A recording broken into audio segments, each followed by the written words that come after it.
State Representative Alan Seabaugh back to Keel. Hey, Mr. Allen, thank you for taking time for us. How are you this morning? Probably tired and more than a little frustrated, perhaps? That's a pretty good description, yes. But otherwise, it's a beautiful morning.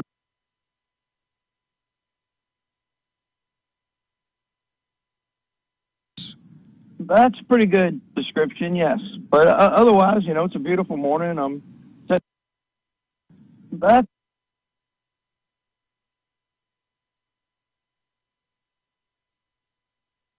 That's a pretty good description, yes. But otherwise, it's a beautiful morning. I'm sitting on my back porch, and things are okay. The sun did come up this morning, so I guess we're going to be fine. So following last week's wrap up of another special session, what I called it for 2018, special session 3.0. Louisiana is still, I guess, the highest taxed sales tax-wise state in the country. Am I wrong? I think that's correct. I haven't looked. I know we were before. I think that's correct. Republican.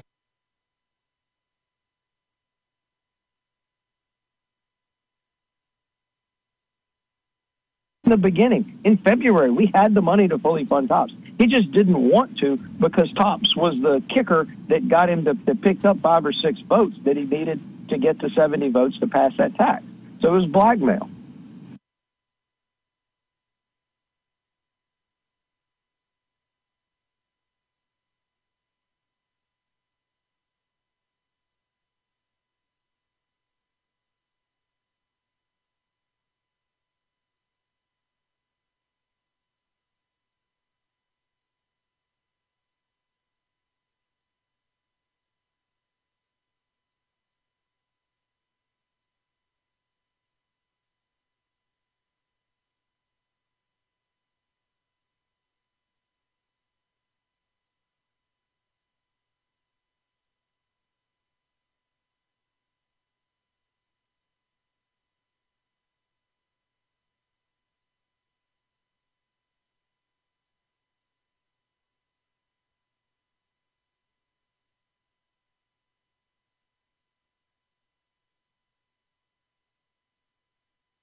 The KEEL Morning Show with Robert J. Wright and Erin McCarty. Breaking news and trending talk on 101.7 FM and 710 KEEL.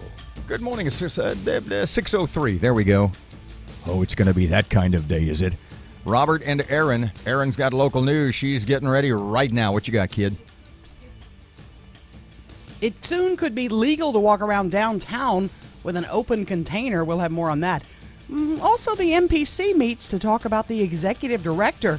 And what about the sales taxes in Louisiana? Blackmail. It was blackmail. That's what Alan Seabaugh, State Representative Alan Seabaugh says about the budget deal. We will replay our chat with Mr. Allen in just a couple of seconds. And we need to talk a little bit more about our chat yesterday with Dr. Jim Henderson and TOPS. A couple of interesting listener emails. And none too flattering. Plus, sports and traffic and weather, and it's all coming up this hour right here on KEEL. Hey, Dalton Gould, how's that summer Polaris sales? Missions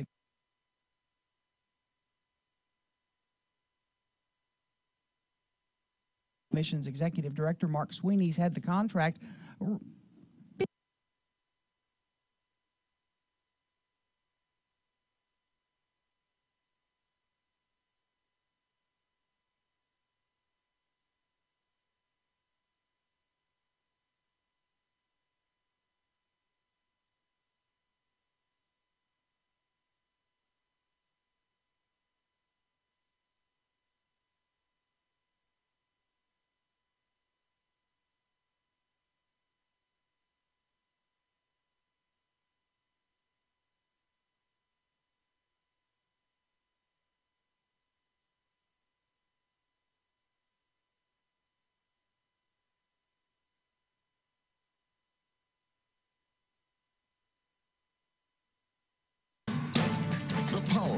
information. KEEL News now. It may soon be legal to walk around downtown Shreveport with an open container. Reuben Wright has that story. Thanks to a resolution brought to the Shreveport City Council, you may be able to walk the downtown area with an adult beverage soon. The executive director of the Downtown Development Authority says allowing open containers could be a benefit. If this passes, open containers will be allowed in the arts and culture, entertainment, and central business districts downtown.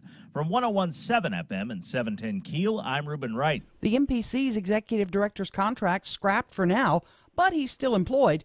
Mark Sweeney's been under fire after a series of meetings with builders and developers who claim the MPC is too difficult to deal with.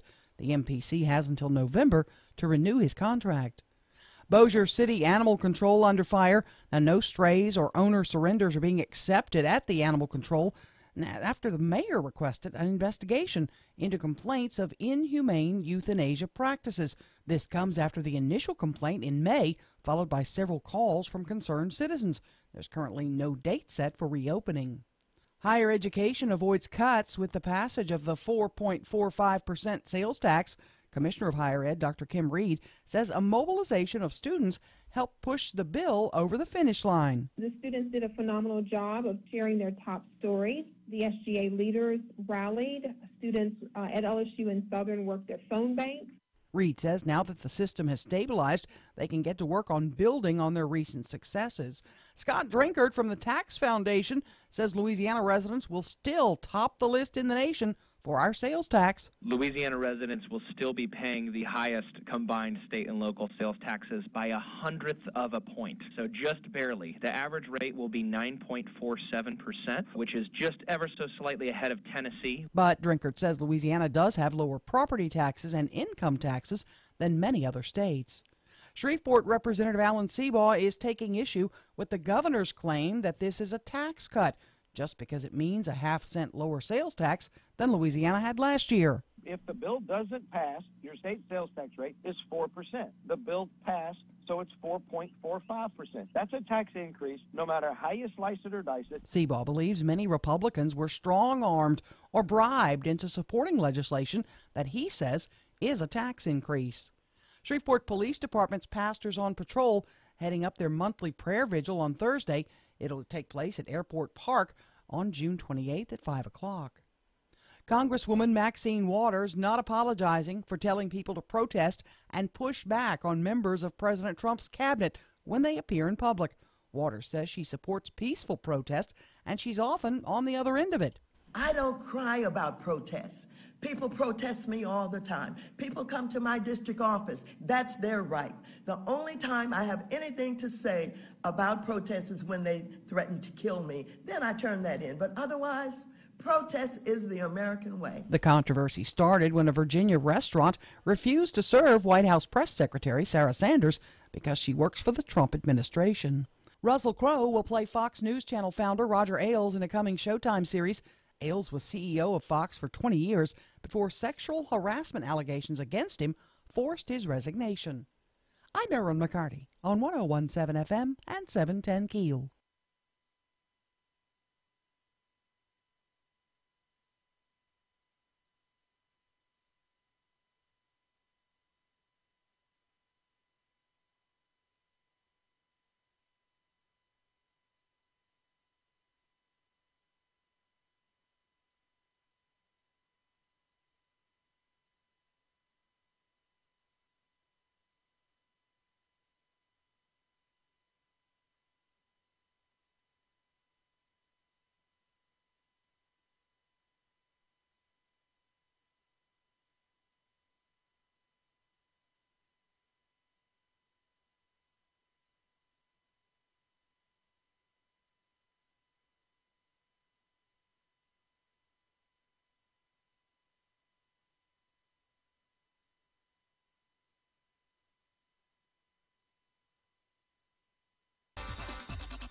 Good morning. It's 9 past 6 o'clock, 101.7 FM, 710 Keel. Traffic time. Here's Brandon. Good morning. So far, roadways are clear in the Shreveport-Bossier City area, although you can expect the normal slowdowns around construction, so watch out for that. More specifically, just west of the Shreveport Regional Airport on I-20 could be down to one lane later today. If you see anything else, make sure you let us know. Call us on the Planet Fitness traffic hotline. That's 687-ROAD.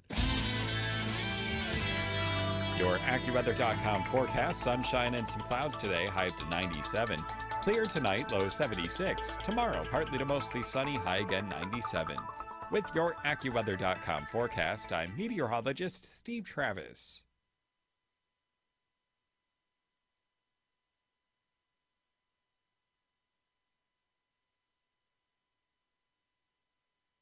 Their exclusive high-tech features automate care, save water, energy, and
Good morning, 611. Robert J. Wright and Erin McCarty. What you doing down there?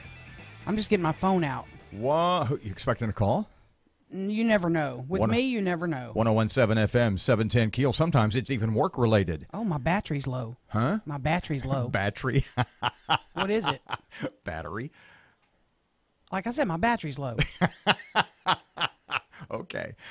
Keel app's a free download presented by Office Furniture Source. Okay, so yesterday, early on, we had a chat with State Representative Alan Seabaugh, and we started off like, you must be frustrated. He says, yeah. Smidge. But the sun's up, and we'll fight another day, and da-da-da-da-da. And then we got into the meat, the beef, if you will, of our conversation. And we started off with, following another special session, we in Louisiana, and we will in fact talk about this more through the morning, we remain the highest sales taxed state in America. I think that's correct. I haven't looked. I know we were before, and so I assume we still are. I mean, the 5 cent, the extra fifth penny was going to go away and put us back in the mainstream where we've been for years prior to the increase in 2016. And it's really sad that happened. I mean, the Pelican Institute came out with a note indicating that a half-cent sales tax, which is essentially what got passed, was going to cost, I forget the numbers, like 3,000 or 4,000 jobs. 2,800 jobs, yeah. 2,800. Okay, 2,800 jobs leaving the state, likely because of it, and it was unnecessary. And the real problem is the perception. My Facebook page is covered with people saying, I'm leaving Louisiana now. I'm sick of this. I'm tired of it. The state's never going to get ahead because they keep punishing the people that are still here. On and on and on. And I don't really agree with that. I'm not one that's going to run for the borders. But the fact is, businesses do leave states that tax them a lot. I mean, there was an article that I actually linked on my Facebook page. It was focusing on 5 states: New York, California, Connecticut, New Jersey, and Minnesota, where they're expected to lose combined 1.4 million people over the next couple of years because they are taxed so heavily. Well, how do you feel, Alan, when you hear the governor in his speech last night saying, we're lowering your taxes? That's a lie. I mean, that's just a lie. There's no other word for it. If the bill doesn't pass, your state sales tax rate is 4%. The bill passed, so it's 4.45%. That's a tax increase, no matter how you slice it or dice it. Even the author of the bill admitted it on the floor. I mean, that's saying he lowered your taxes is simply not true. It was 4% when he was elected. It's 4.45% now. And if the bill had not passed, it would have been 4%.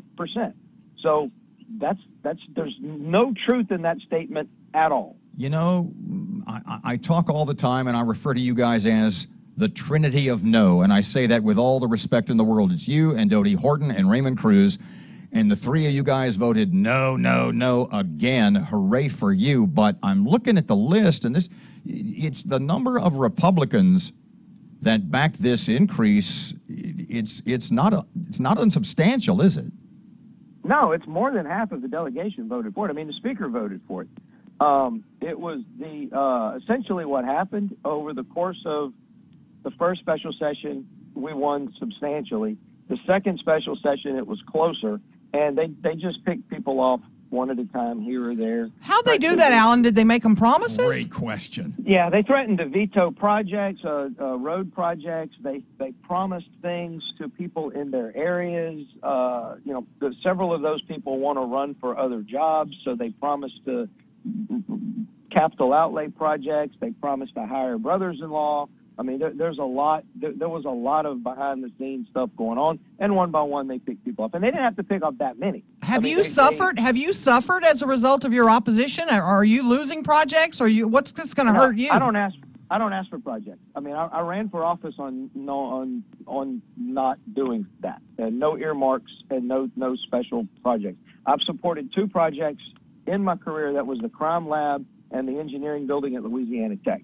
Other than that, I've never asked for a project other than those two, and I don't. But no, I did get all my bills vetoed this year. I passed two bills at the request of the insurance commissioner that went through both houses with no opposition, unanimous support, and support of the insurance industry. Everybody involved supported, and he vetoed them. And the reason he said it was unnecessary regulation on the industry, and that's the exact opposite of what the bill did. I mean, and it yet was we know, purely Alan, political retribution. We know we had the story last week that for Raymond Cruz, that the state money for, the lights on Barksdale Boulevard, that John Bell moved that around. Am I wrong there? I don't know about that. Yeah, he pulled that out of the capital outlay projects. He said we're not going to move forward with that one. So here's I don't know that was punishment to Raymond, because that's Ryan Gaddy's district as well, and Ryan supported everything he's done. So that would be kind of counterproductive to be punishing Ryan. Ryan voted no last night. Let's make that clear. He was one of the 6 no votes. Ryan voted no because he wanted a full half cent. The 0.45 wasn't big enough. I mean, let's be clear about that. Ryan didn't vote no because he didn't want the tax increase. Ryan voted no because he wanted it to be bigger. I mean, he said on your show it needed to be the full half cent. I mean, Ryan's voted for every tax increase that's come down the pike except the ones that he didn't think were big enough. So here's the question that pains me to ask, Alan, and I apologize in advance. Did John Bell win? Well, yeah. I mean, we had the biggest budget in Louisiana history. We had enough money to fund everything and have a surplus left over for all kind of road projects and good stuff. And we didn't need to raise taxes, but he demanded more and more and more, and he got it. So there's going to be a surplus. There's really everybody involved believes there's going to be a surplus, and the governor kind of telegraphed that he believes there's going to be a surplus by the shenanigans they pulled when they amended the bill in the Senate, trying to give the governor absolute discretion on how to spend the surplus. With the Supreme Court ruling on the internet sales tax, the price of oil, there's several other pockets of money that we believe are going to come in. I expect $200 to maybe as much as $800 million to come in above what REC has recognized to this point. And the governor was trying to get us to put that in a slush fund to give him sole discretion on how to spend it. He didn't get that passed, but the joint budget can still do it. But but yeah, absolutely. I mean, he also the governor. I'm sorry, Alan. Won. He also said last night, and I know this is going to make your skin crawl, he told reporters the state general fund, and I'm quoting, is $1 billion less than it was 10 years ago. Can you explain to people so they understand why they keep referring back to 2008? 2008 was an anomaly, if you look at it, because of there was two reasons. The Stelly taxes were still in place. They didn't go away till 2009. and the post-Katrina investment money. Billions of dollars came in from the federal government. So 2008 was a blip. If you compare it to 2006 or 2010, it's $1 billion bigger than it was. But 2008 was an anomaly. If you look at it on a chart, the 2008 and to some extent 2009 are outliers, way above the trend. So, he loves pointing to 2008, but 2008 is not a real number. If you compare it to 2006 or 2010, in any of those other years, 2007, any of those other years, it's more than $1 billion bigger. So one more question, Mr. Allen. How long till John Bell, how long till the governor comes back to the people of Louisiana and or to you, the legislators, and says, we need more money? I mean, next year's a re-election year, and it's also a fiscal session, so he'll have that opportunity next year.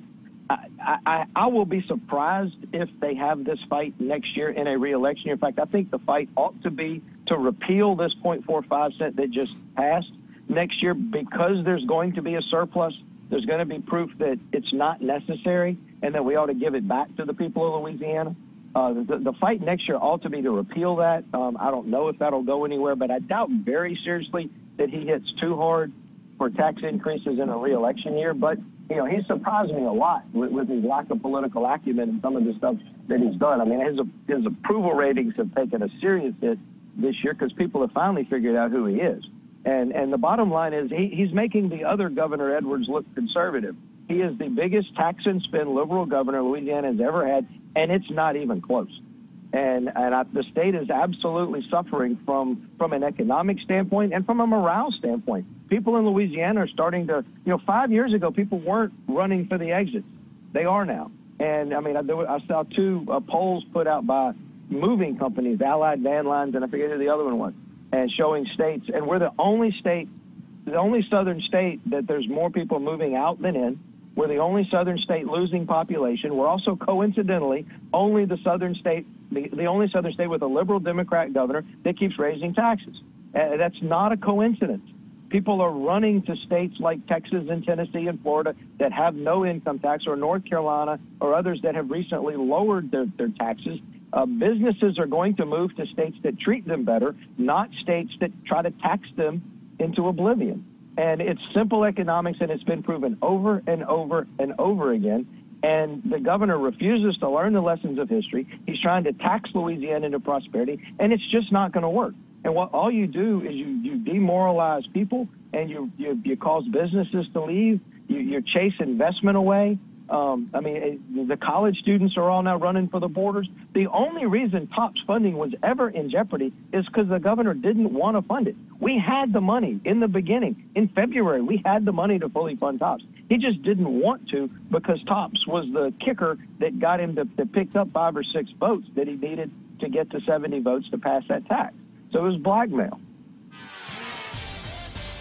Good morning, 23 past 6 o'clock, 101.7 FM, 710 KEEL. Time for traffic. Ruben's here. Good morning. So far, roadways are clear in the Shreveport, Bossier City area, although you can expect the normal slowdowns around construction, so watch out for that. More specifically, just west of the Shreveport Regional Airport on I-20 could be down to 1 lane later today. If you see anything else, make sure you let us know. Call us on the Planet Fitness traffic hotline. That's 687-ROAD. Your AccuWeather.com forecast. Today, sunshine and patchy clouds. High 97. Clear tonight, low 76. Tomorrow, partly to mostly sunny, high again 97. With your AccuWeather.com forecast, I'm meteorologist Steve Travis.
KEEL Sports. College World Series Game 1, Arkansas and Oregon. Scheduled for last night, postponed because of severe weather. Those two teams, the Razorbacks, the Beavers, they'll try again tonight and tomorrow.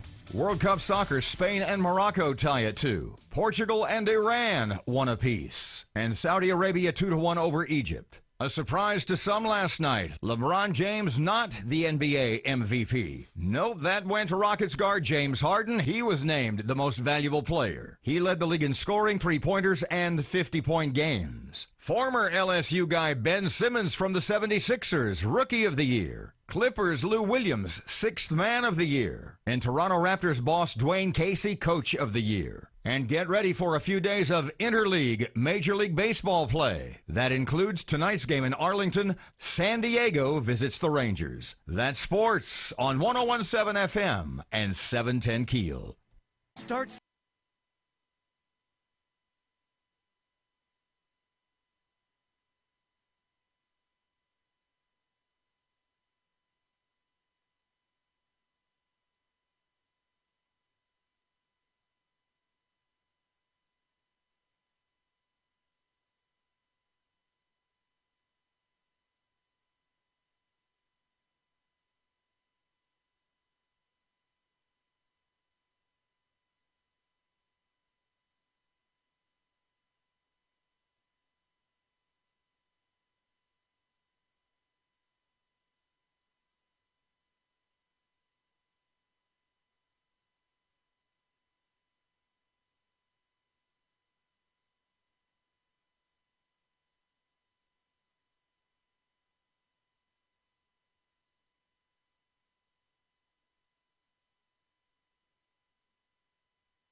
.101.7 FM, 710 KEEL, Robert J. Wright and Erin McCarty.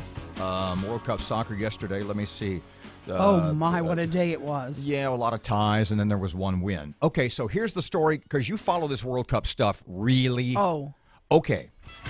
So here's the story I heard yesterday, and I want to know if you know about this. Mm-hmm. And the story was, you know what FIFA is. FIFA, that's like the governing body for football, F-U-T-B-O-L is how you spell it. Football. Okay, across the world, soccer. All right.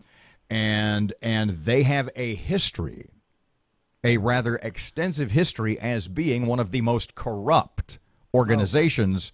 FIFA's bad. Okay. Yeah. So the story I read last night was how Russia had bribed FIFA officials to get the World Cup in Russia. I've seen that. Okay. And on top of that, here was the part that I thought, that I had not seen, was that as part of that quote-unquote bribe, that the Russian team was purposefully put into a very easy group so they would advance. Right. Have you read that? Have you heard that? I've seen that. So that part of the Russian bribe was not only to get the World Cup in Moscow, but to put the Russians in like the weakest group, so that their team would advance, so that the home team would be in the actual World Cup coming up in they've got Uruguay, which has got a dominant team, and Spain. They're going to have to play Spain. I don't know. You're asking the wrong guy. They're not. That's what I'm asking you. They're not. That's absolutely not true. Are they still in group play, or have they advanced? No, they have advanced. So what I read said the initial group that they were in was incredibly weak. Nah. I mean, they got beat 3-0 by Uruguay. Uruguay's got a good team, right? And So does that mean they're out, or is that round? No, robin Russia moves still? on. Russia moves on. In the round of 16, they'll play Spain, which they'll probably get booted by Spain. So they lost to Uruguay 3-0 and move 3-0, on. yeah. How's that work? Well, it's points. It's based on point system. You get 3 points for a win, 1 point for a tie, and then like the top couple and the move on. top two move on from each group. Gotcha. Yeah. Okay. So it's going to be exciting. So what's the best part so far? Because I loved watching the U.S. team. Oh, wait, they're not there. I'm just kidding. That's a bad joke. The Spain game yesterday with Morocco, Morocco they should have won that game. Spain came back and tied it right there at the end. It would have been the biggest upset, I think, in World Cup history. What? It really would have been. What? It was incredible. Only sport in the world. When they show highlights, they show not scoring. Yeah. Oh, that was close. That would be like the NFL showing incomplete passes to the end zone. And Iran getting a tie with Portugal. I mean, Portugal's got obviously the best soccer player of all time, Cristiano Ronaldo. And of all time, better than Pele. Yeah. Oh, yeah. When you look at the stats. Of all time, better than Eusebio from Portugal. Look at the numbers, absolutely. I'm just asking. No doubt. Dude, run the numbers. No doubt. There's no doubt. And he's a dominating player. I mean, he really is. And at one point, he's known for, people say he's known for taking a dive, and he's good at that. But yesterday he got Yesterday he got a penalty kick in the box, and that's not anatomical, by the way. Because of his reputation of taking dives, the referee called it off. Well, then they went to the review, and they reviewed it, and they said it wasn't a dive; it was a penalty kick, but he missed the PK. He got kicked in the box. He got No, he got a kick in the. He got taken down in the box. That's 4 minutes of soccer. That's way too much. That's your weekly allocation. 1017 FM 710 Keel. Tell me what. Ronnie Ramides, the MPC board member, is going to join us there. Lots of things going on up in there. Do we know what time? 6:40. Local news just ahead. Right now, traffic update. Here's Brandon.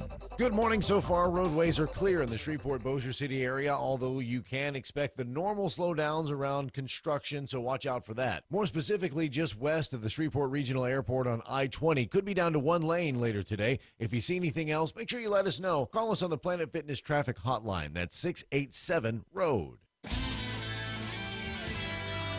Your AccuWeather.com forecast. Today, sunshine and patchy clouds. High 97. Clear tonight, low 76. Tomorrow, partly to mostly sunny. High again 97. With your AccuWeather.com forecast, I'm meteorologist Steve Travis.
Make your tea time today. Quirby's at 673-7773 and Huntington 673-7765. The power of information. KEEL News now. No strays or owner surrenders are being accepted at Bossier Animal Control. This after the mayor requests an investigation into complaints of inhumane euthanasia practices. This comes after an initial complaint last month, followed by several calls from concerned citizens. Currently, no date is set for reopening. The MPC executive director's contract has been scrapped for now. We get the latest on that from Reuben Wright. The Metropolitan Planning Commission's executive director, Mark Sweeney, has had his contract terminated. Chairman Theron Jackson says he still remains an at-will employee. This is all following speculation that Sweeney was let go due to difficulties in the business being brought to Caddo Parish. The MPC has until November to renew his contract. From 101.7 FM and 710 KEEL, I'm Reuben Wright. It soon could be legal to walk around downtown with an open container. The council considering an ordinance the executive director of DDA supported, saying allowing open containers could be a benefit for the downtown arts district. Higher education celebrating the passage of the budget and tax plan that saves universities and tops from further cuts.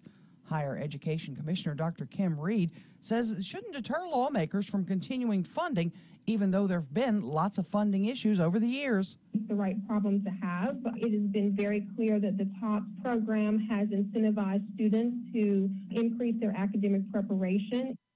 Now, Scott Drinkard with the Tax Foundation says Louisiana will still be paying the most expensive sales tax rate in the nation. He says local retailers will feel the biggest negative impact when it comes to the high sales tax rate. Oftentimes, residents will travel outside of their borders to make purchases in lower sales tax areas. He says Louisiana does have more desirable tax rates in other areas, such as property and income taxes. Now, State Rep Alan Seabaugh from Shreveport is still taking issue with the fact that the governor calls this a decrease in taxes. He says it's an increase because this tax would have gone off the books on July 1. Now, Seabaugh believes many Republicans were strong-armed or bribed into supporting the legislation that he again says is an increase. They threatened to veto projects. They promised things to people in their areas. They promised to hire brothers-in-law. There was a lot of behind-the-scenes stuff going on, and one by one they picked people up. Seabaugh says the governor's tax plan will end up running people out of our state. A crash on airline in Bossier late yesterday leaves one dead, and the southbound lane was shut down for several hours. The crash happened when a car headed north was turning onto 220 and was hit by a car headed south. All lanes of airline are now back open. President Trump says he's not interested in more immigration judges. So I said today, I don't want judges. I want ICE and Border Patrol agents. The president speaking during a rally in South Carolina. Now, Republicans in Congress are trying to find a consensus on an immigration bill, and many lawmakers believe more immigration judges are needed to sort through a backlog of asylum and other cases.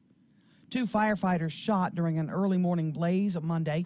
Long Beach Police Chief Robert Luna says they do have a suspect in custody. The suspect has been identified as 77-year-old Thomas Kim, who is also a resident of this building. He has been booked for murder, 2 counts of attempted murder, and arson. One firefighter died of his injuries. The other, who was shot along with a civilian, are both expected to recover. Court-appointed mental health experts will evaluate the competency of Apollo 11 moonwalker Buzz Aldrin today.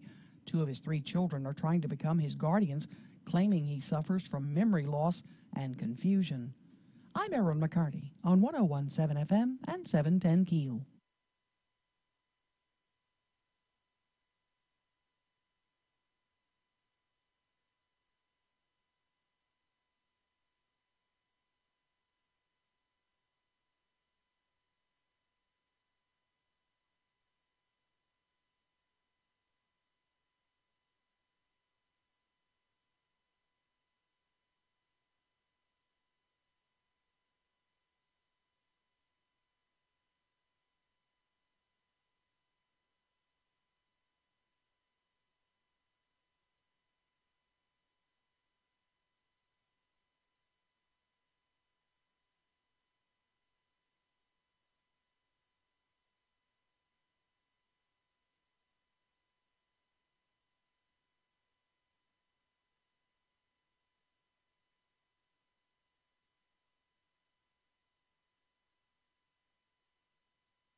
Ruben just made a nutty noise. Kind of went. Purr. I'm not sure what cartoon that is. Is he panicking? I don't know now. Ruben's doing a great job. Matt's off this week. Is today Matt's birthday? And he does a lot yesterday. Tomorrow's Matt's birthday. 1017 FM 710 KEEL. The thing is, when Matt is here training Ruben is horrible because Matt is so mean to Ruben. And when Matt's gone, Ruben knocks it out of the park because Matt's not here looking over his shoulder. Being a duty head. Yeah. Sister Mary Matt, smacking him on the knuckles every time he screws up. I think we call Matt like at 6 tomorrow morning and wish him a happy birthday. Is it tomorrow? Yeah. Halfway to 62, kid. Yeah. You just got a text. Your signal is weak. Yeah. Yeah, well, it has been for about 8 weeks now. Yeah, we had a lightning strike a few weeks ago. We have a new transmitter en route. Well, that's interesting because it's a new transmitter. I think it's being carried here by ponies. This is the AM transmitter we're talking about. And basically, they don't make those anymore. So the old one was, the fact that it's on is a miracle of engineering. Big time. And our guys deserve a pat on the back. Yeah. Basically, it's not very powerful. Normally, during the daytime, it's at 50,000 watts. Mm-hmm. And we have a big stick. And right now, it's at about 215 watts, which basically we are operating with the power of a hairdryer. Yeah, so here's the deal. Yeah. Download the app on your phone. And you can listen to us digitally quality. I'm so sexy. What was that word again? I'm so sexy in digital quality. There's no doubt about that. If or you you could can only listen say it. online. It sounds like a dreamboat. I told you when I was going down to New Orleans, I got the FM signal all the way down to the Carmel exit on 49. The FM signal's kind of shaky today too. What's the matter with that? I'm hearing that it's kind of shaky as well. Oh gosh, so yeah, you got to listen to us digitally because I'm telling you. 1017 FM 710 KEEL, a tough station to promote. Ronnie Remedies, MPC, Metropolitan Planning Commission, more upheaval, more ill will, more. Yeah. What's going on there? We'll talk to him next. Right now, traffic update. Here's Brandon. No major accidents or slowdowns to report in the Shreveport-Bossier City area at this time, but that could change at any moment. So if you see anything that's slowing folks down, make sure you let us know. Call us on the Planet Fitness traffic hotline at 687-ROAD. Your AccuWeather.com forecast. Today, sunshine and patchy clouds. High 97. Clear tonight, low 76. Tomorrow, partly to mostly sunny. High again 97.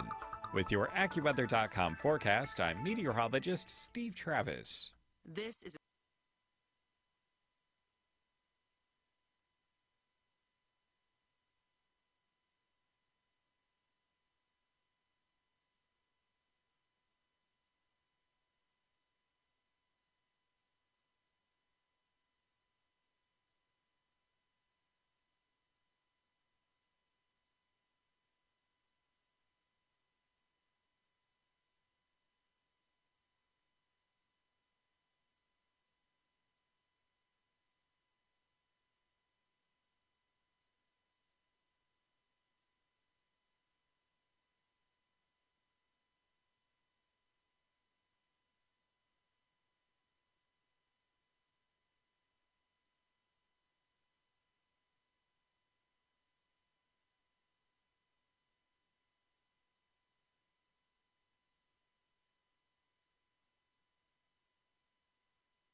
We need like that 1940s, 50s organ music they used to play at the beginning of soap operas. Ew.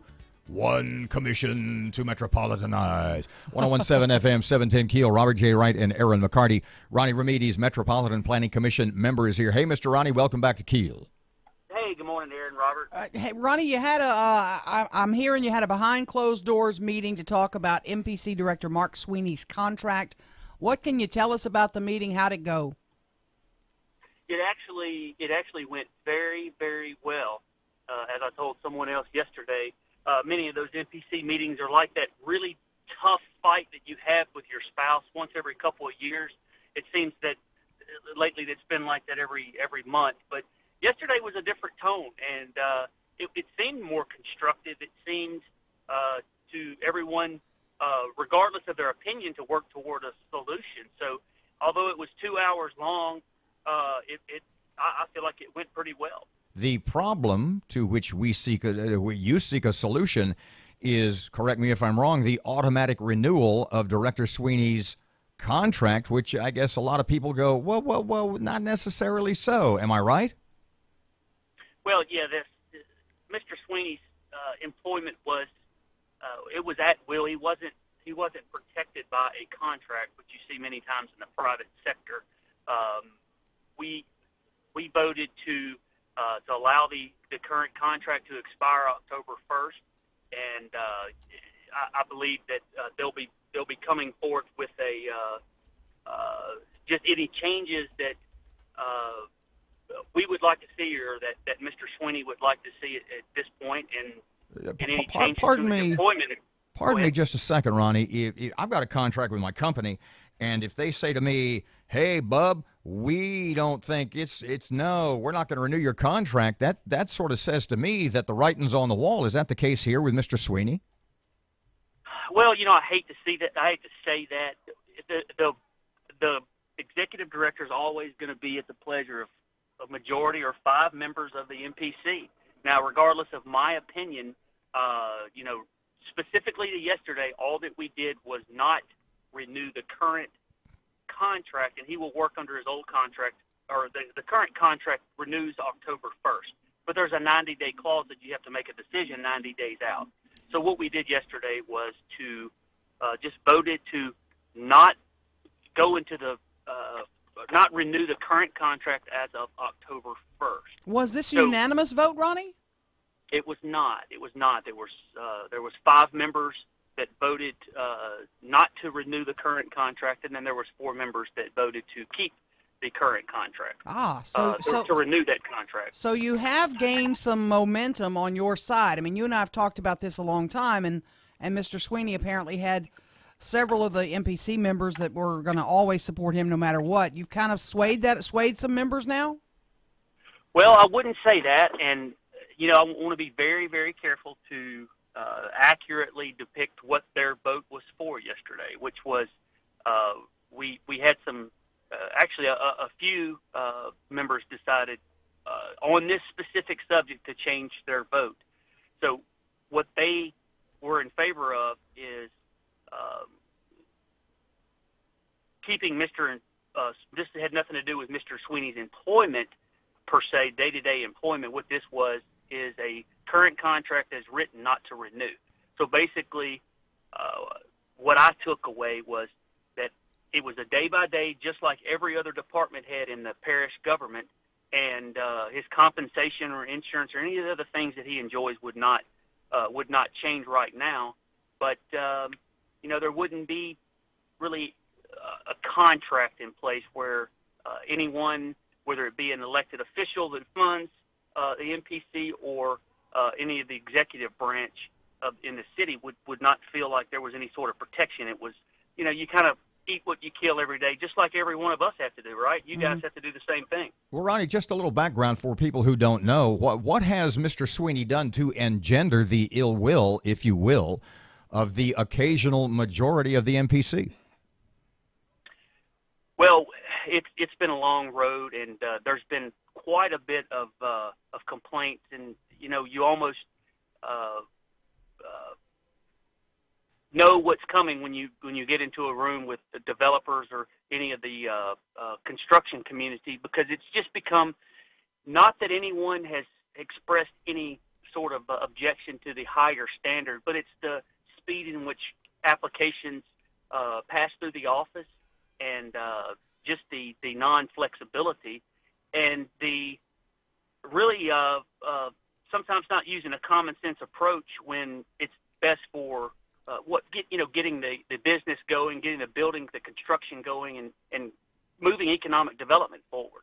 There was a lot of argument about getting this on the agenda last time. It wasn't done properly and all that. Are we now on a track where this will come up in what meeting, and when will we have a vote on his new contract? Well, I think that was the consensus yesterday. The majority of the board wasn't interested in having a, quote, contract moving forward. There were several other department heads within the city, like Dr. Wilson with the Parish Commission, that gentleman is a highly qualified and skilled individual, but he doesn't have an employment contract. He's at will. But there are documents that state what his compensation will be, what his responsibilities are, and we wanted something to reflect more in line with that, that still details everything that we would provide for the executive director if he were to continue to work for us, and not necessarily anything that says we're obligated to him in any way. Ronnie Ramirez, member of the Metropolitan Planning Commission. Thanks for your time so early. Appreciate it, Ronnie. Yes, thank you, guys. Good morning, 649, 1017 FM, 710 KEEL. The latest look at traffic just ahead of your money now. And here's Brandon. No major accidents or slowdowns to report in the Shreveport-Bossier City area at this time, but that could change at any moment. So if you see anything that's slowing folks down, make sure you let us know. Call us on the Planet Fitness traffic hotline. That's 687-ROAD. Your AccuWeather.com forecast, sunshine and some clouds today, high to 97. Clear tonight, low 76. Tomorrow, partly to mostly sunny, high again 97. With your AccuWeather.com forecast, I'm meteorologist Steve Travis. Hi, I'm Don.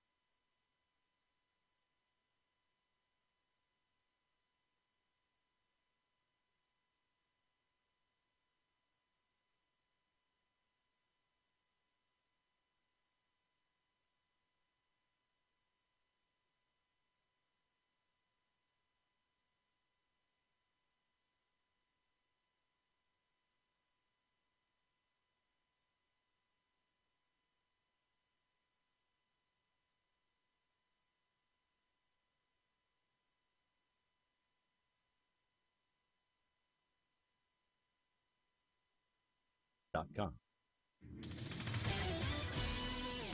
Good morning, Robert here, and KEEL Sports. College World Series Game 1, Arkansas and Oregon. Scheduled for last night, postponed because of severe weather. Those two teams, the Razorbacks, the Beavers, they'll try again tonight and tomorrow. World Cup Soccer, Spain and Morocco tie at 2. Portugal and Iran, 1 apiece. And Saudi Arabia 2-1 over Egypt. A surprise to some last night. LeBron James not the NBA MVP. Nope, that went to Rockets guard James Harden. He was named the most valuable player. He led the league in scoring, three-pointers, and 50-point games. Former LSU guy Ben Simmons from the 76ers, Rookie of the Year. Clippers Lou Williams, 6th Man of the Year. And Toronto Raptors boss Dwayne Casey, Coach of the Year. And get ready for a few days of interleague Major League Baseball play. That includes tonight's game in Arlington. San Diego visits the Rangers. That's sports on 1017 FM and 710 KEEL.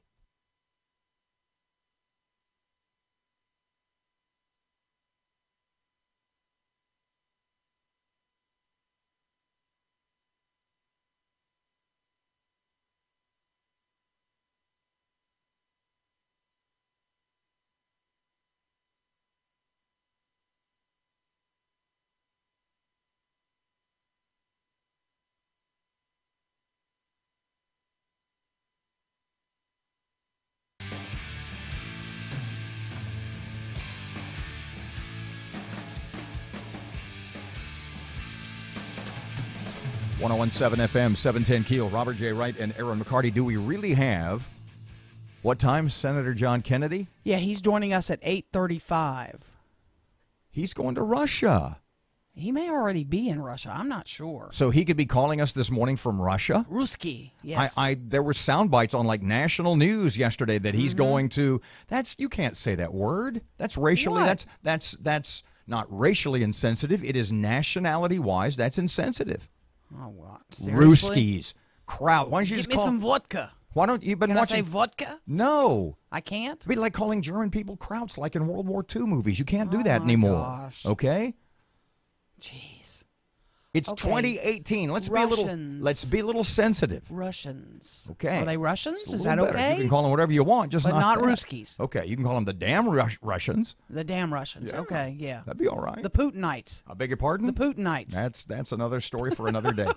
A little bit after 7 o'clock, we will review my theory yesterday. If you didn't hear the story about the guy who was running for president of Mexico, who says it is the right of every poor Mexican citizen to leave Mexico and go to the United States. Well, come to the United States. It's their right. It is their right.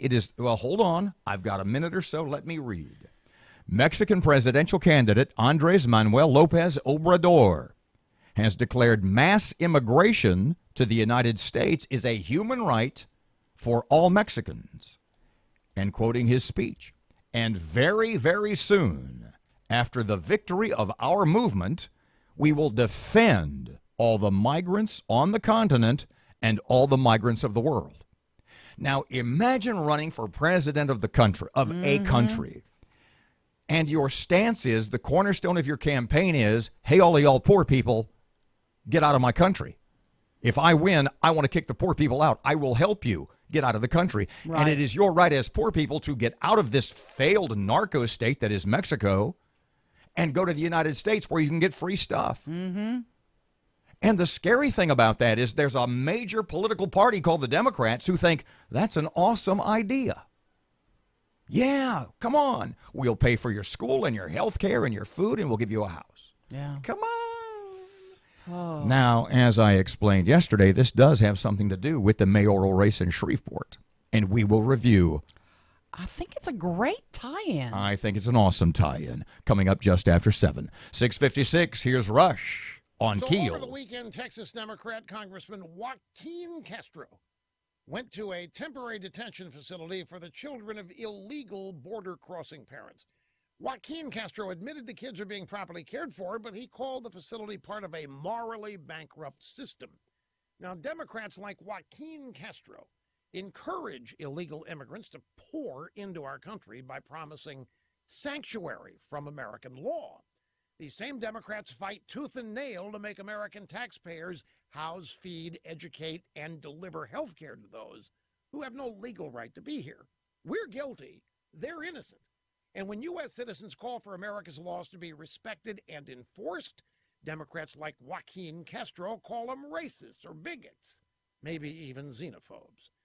After decades of supporting lawbreaking and lawbreakers, Democrats like Joaquin Castro are now mad that our laws are being enforced. They refuse to hold those breaking the law accountable. Their only anger is toward those enforcing the law. Mr. Castro, it is you and your fellow Democrats who are morally bankrupt. It's not American law.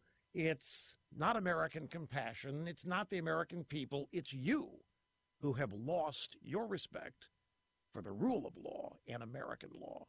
Shame on you, sir, not us.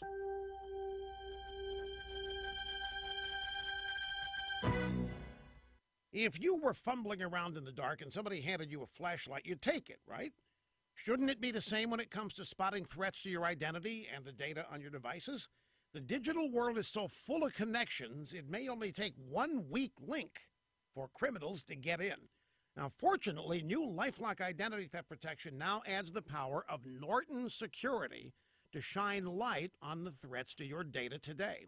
Threats to your identity and threats to your computer or tablet like ransomware or emerging viruses. Of course, no one can stop every cyber threat or prevent all identity theft or monitor all transactions at all businesses.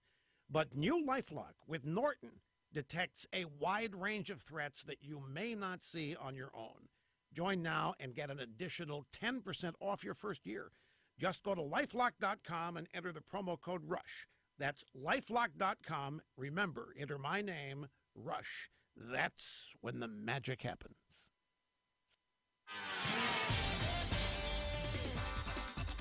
So far, so good this morning in the Shreveport-Bossier City area. When it comes to traffic, looks like no major accidents or slowdowns have been reported. But if you see something, make sure you let us know. Call us on the Planet Fitness traffic hotline. That's 687-ROAD. Your AccuWeather.com forecast. Today, sunshine and patchy clouds. High 97. Clear tonight, low 76. Tomorrow, partly to mostly sunny. High again 97. With your AccuWeather.com forecast, I'm meteorologist Steve Travis. Breaking news and trending talk. This is 101.7 FM and 710 KEEL. KEEL, Shreveport.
The KEEL Morning Show with Robert J. Wright and Erin McCarty. Breaking news and trending talk on 101.7 FM and 710 KEEL.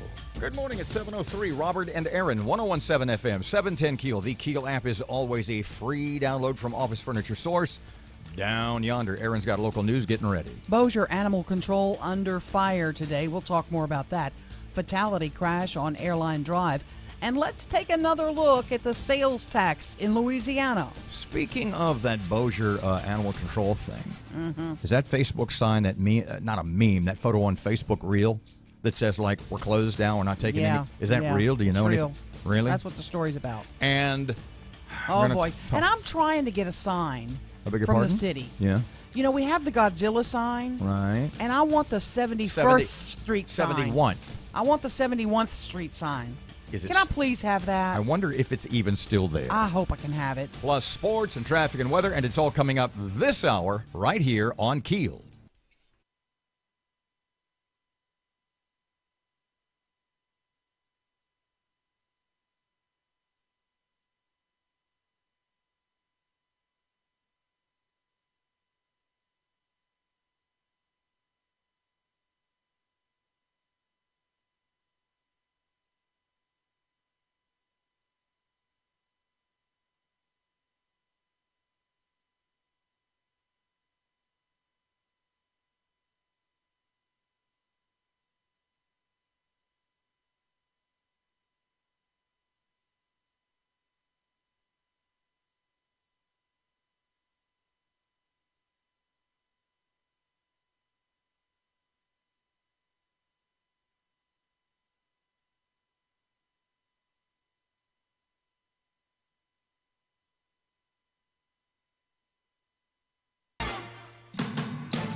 information. KEEL News now. It may soon be legal to walk around downtown Shreveport with an open container. Reuben Wright has that story. Thanks to a resolution brought to the Shreveport City Council, you may be able to walk the downtown area with an adult beverage soon. The executive director of the Downtown Development Authority says allowing open containers could be a benefit. If this passes, open containers will be allowed in the arts and culture, entertainment, and central business districts downtown. From 101.7 FM and 710 KEEL, I'm Reuben Wright. The MPC's executive director's contract scrapped for now, but he's still employed. Mark Sweeney's been under fire after a series of meetings with builders and developers who claim the MPC is too difficult to deal with. The MPC has until November to renew his contract. Bossier City Animal Control under fire. Now, no strays or owner surrenders are being accepted at the animal control after the mayor requested an investigation into complaints of inhumane euthanasia practices. This comes after the initial complaint in May, followed by several calls from concerned citizens. There's currently no date set for reopening. Higher education avoids cuts with the passage of the 4.45% sales tax. Commissioner of Higher Ed, Dr. Kim Reed, says a mobilization of students helped push the bill over the finish line. The students did a phenomenal job of sharing their top stories. The SGA leaders rallied. Students at LSU and Southern worked their phone banks. Reed says now that the system has stabilized, they can get to work on building on their recent successes. Scott Drinkard from the Tax Foundation says Louisiana residents will still top the list in the nation for our sales tax. Louisiana residents will still be paying the highest combined state and local sales taxes by 1/100th of a point, so just barely. The average rate will be 9.47%, which is just ever so slightly ahead of Tennessee. But Drinkard says Louisiana does have lower property taxes and income taxes than many other states. Shreveport Representative Alan Seabaugh is taking issue with the governor's claim that this is a tax cut, just because it means a half-cent lower sales tax than Louisiana had last year. If the bill doesn't pass, your state sales tax rate is 4%. The bill passed, so it's 4.45%. That's a tax increase, no matter how you slice it or dice it. Seabaugh believes many Republicans were strong-armed or bribed into supporting legislation that he says is a tax increase. Shreveport Police Department's pastors on patrol heading up their monthly prayer vigil on Thursday. It'll take place at Airport Park on June 28th at 5 o'clock. Congresswoman Maxine Waters not apologizing for telling people to protest and push back on members of President Trump's cabinet when they appear in public. Waters says she supports peaceful protest, and she's often on the other end of it. I don't cry about protests. People protest me all the time. People come to my district office. That's their right. The only time I have anything to say about protests is when they threaten to kill me. Then I turn that in. But otherwise, protest is the American way. The controversy started when a Virginia restaurant refused to serve White House Press Secretary Sarah Sanders because she works for the Trump administration. Russell Crowe will play Fox News Channel founder Roger Ailes in a coming Showtime series. Ailes was CEO of Fox for 20 years before sexual harassment allegations against him forced his resignation. I'm Erin McCarty on 101.7 FM and 710 KEEL.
Nine past 7 o'clock, 108. Maybe we'll tell you later, maybe not. 9 past 7 o'clock, time for KEEL traffic. Here's Brandon.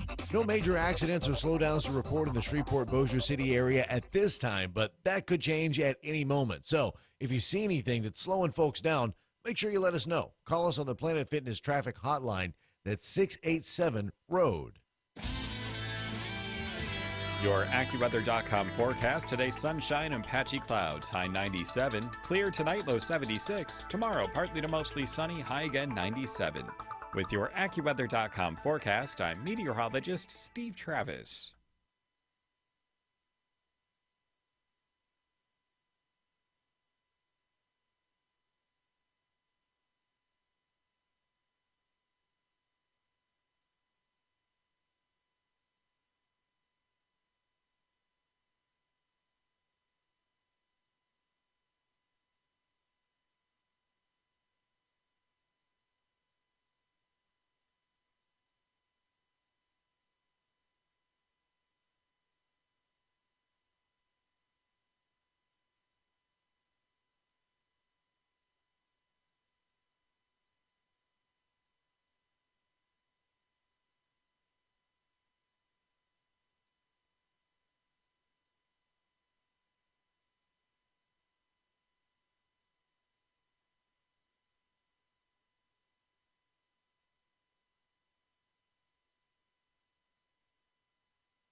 I talked to one of the sales managers yesterday about finding us a plastic surgeon. Ugh, 1017 FM, 710 Keel. Hold on. We have to do this. 1017 FM, 710 Keel. And the Keel. I didn't really mean that I would do it. I said I would think about it. And the Keel app is a free download from Office Furniture Source. But they can make my girls stand up at attention, can't they? I'm just saying. I planted the seed, so to speak, yesterday. She was down at the other end last week going, I think I'd really like a boob job.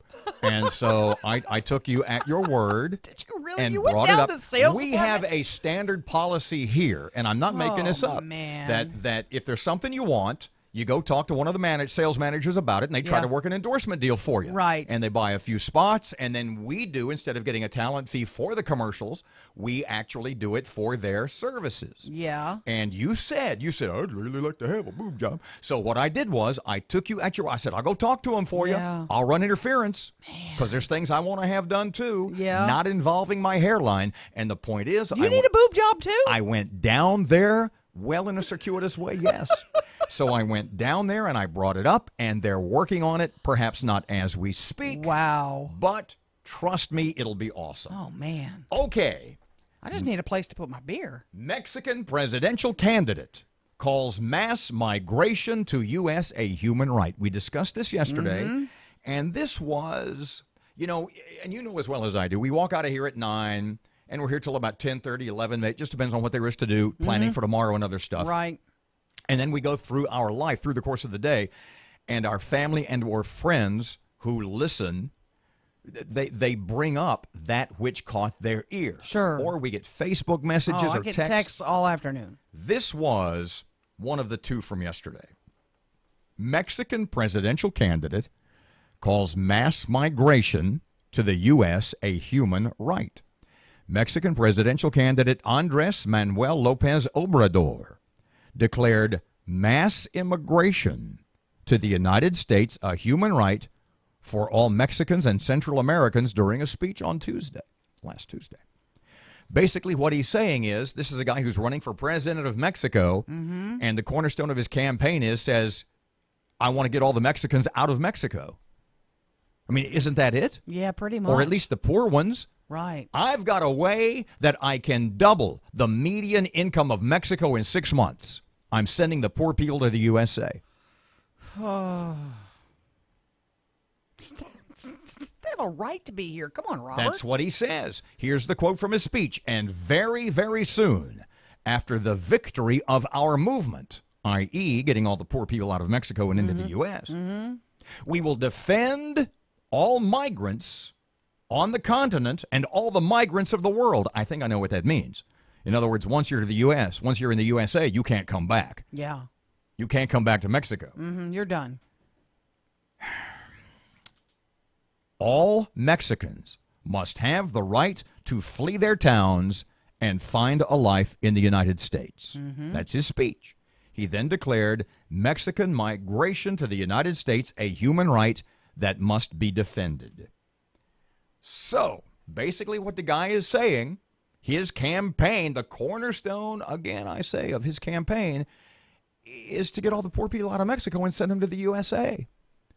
And the interesting, if not tragic thing about that is there's a major political party in the United States, the Democrats, who think that's an awesome idea. This guy, this candidate for Mexico, is saying, poor people, Mexico sucks for you. Yeah.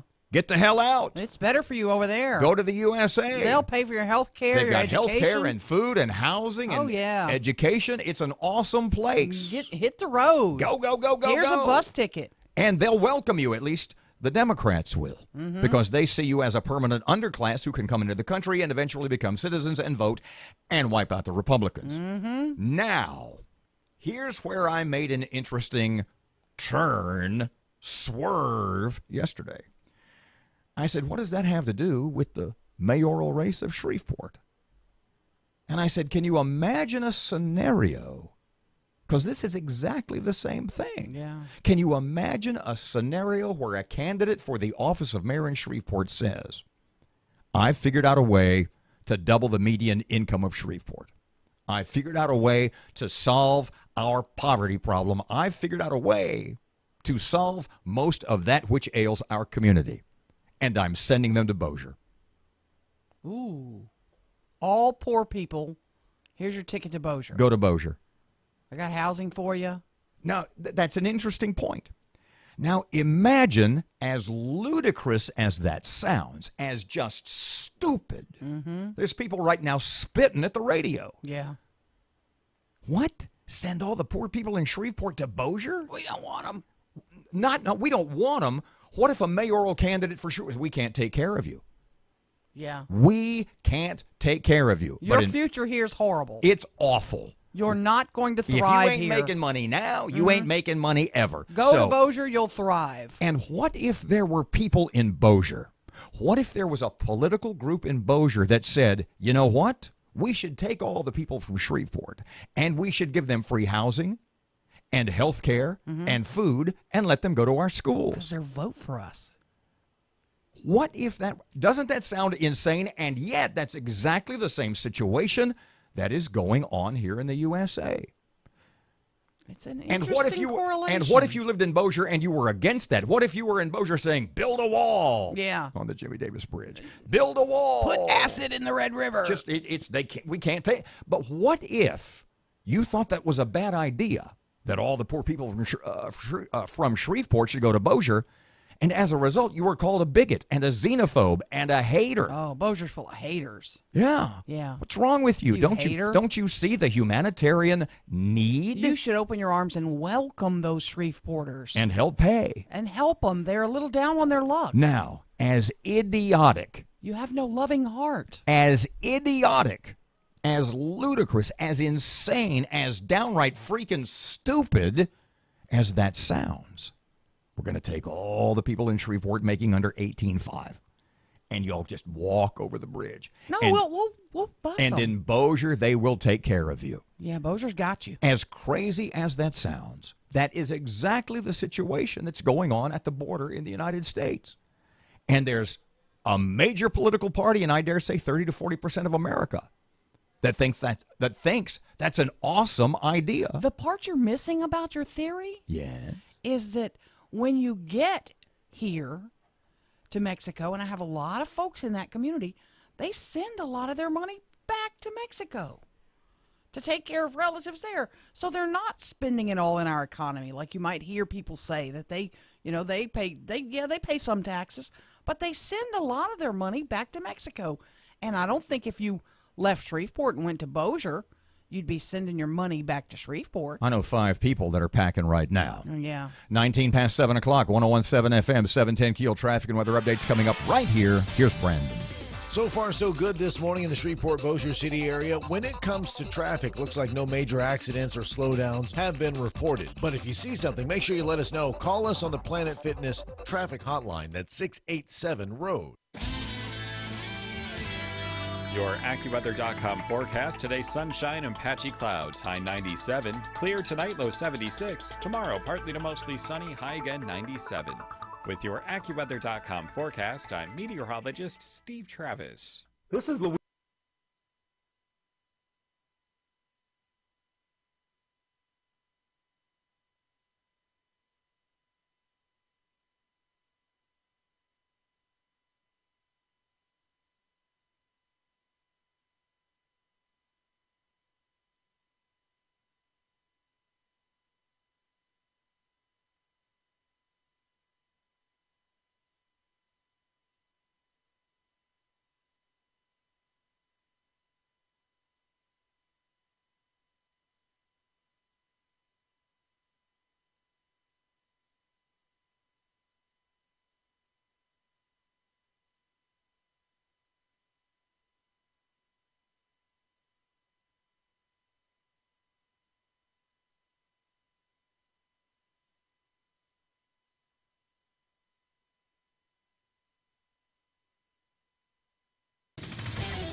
Good morning, Robert here, and KEEL Sports. College World Series Game 1, Arkansas and Oregon. Scheduled for last night, postponed because of severe weather. Those two teams, the Razorbacks, the Beavers, they'll try again tonight and tomorrow. World Cup Soccer, Spain and Morocco tie at 2. Portugal and Iran, 1 apiece. And Saudi Arabia 2-1 over Egypt. A surprise to some last night. LeBron James not the NBA MVP. Nope, that went to Rockets guard James Harden. He was named the most valuable player. He led the league in scoring, 3-pointers, and 50-point games. Former LSU guy Ben Simmons from the 76ers, Rookie of the Year. Clippers Lou Williams, 6th Man of the Year. And Toronto Raptors boss Dwayne Casey, Coach of the Year. And get ready for a few days of interleague Major League Baseball play. That includes tonight's game in Arlington. San Diego visits the Rangers. That's sports on 101.7 FM and 710 KEEL.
.101.7 FM, 710 KEEL. Robert and Erin, 23 past 7. Were you waving because you want to say something? I want to read this because I'm curious about this now. My shackles are in a whatever they get in.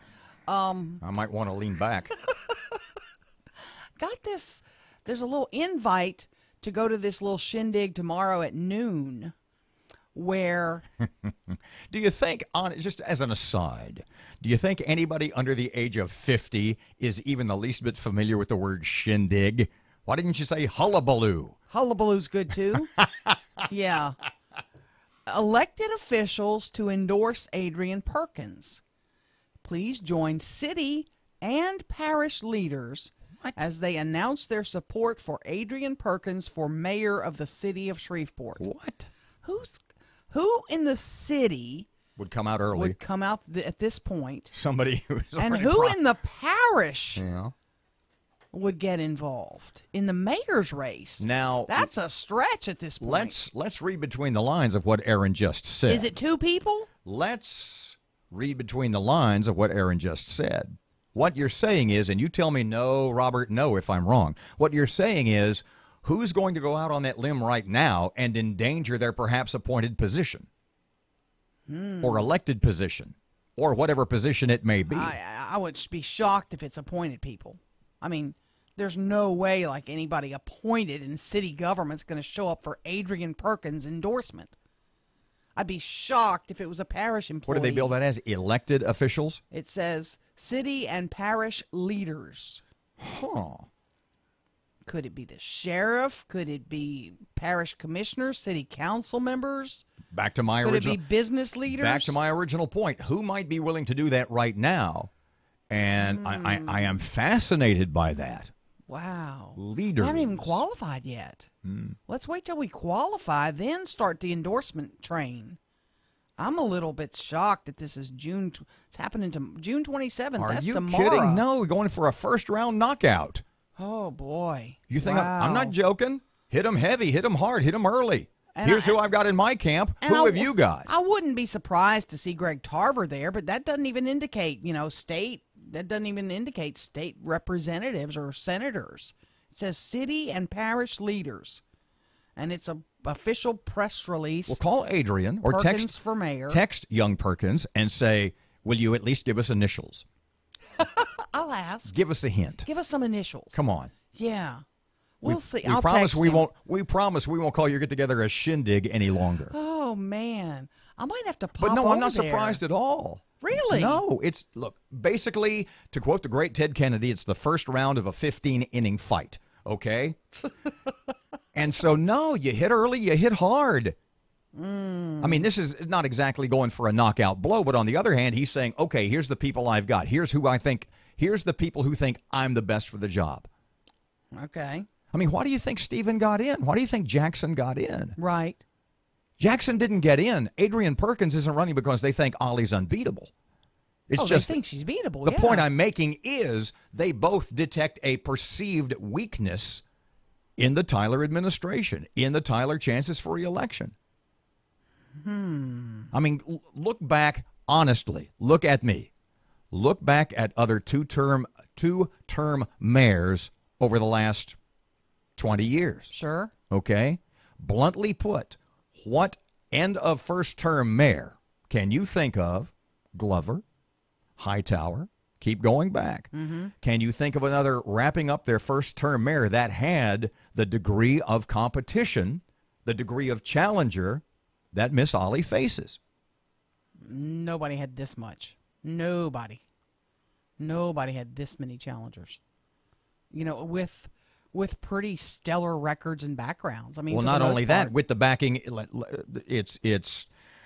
Am I going out on a limb to say that I think the Tarver, is it fair to call it machine? Let's say the Tarver, give me a word, give me a synonym, the Tarver political group. The Tarver is behind Adrian The Perkins. Tarver machine. That's what I said, and I didn't want to say that. That's okay. Okay.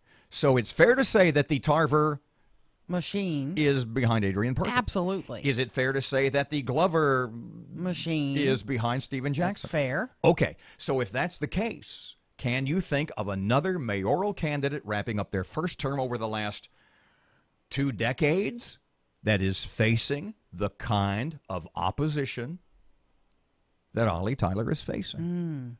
And it's Jackson ain't running because he thinks he's going to lose. Yeah. Adrian Perkins ain't running because he thinks he's going to lose. Right. Because if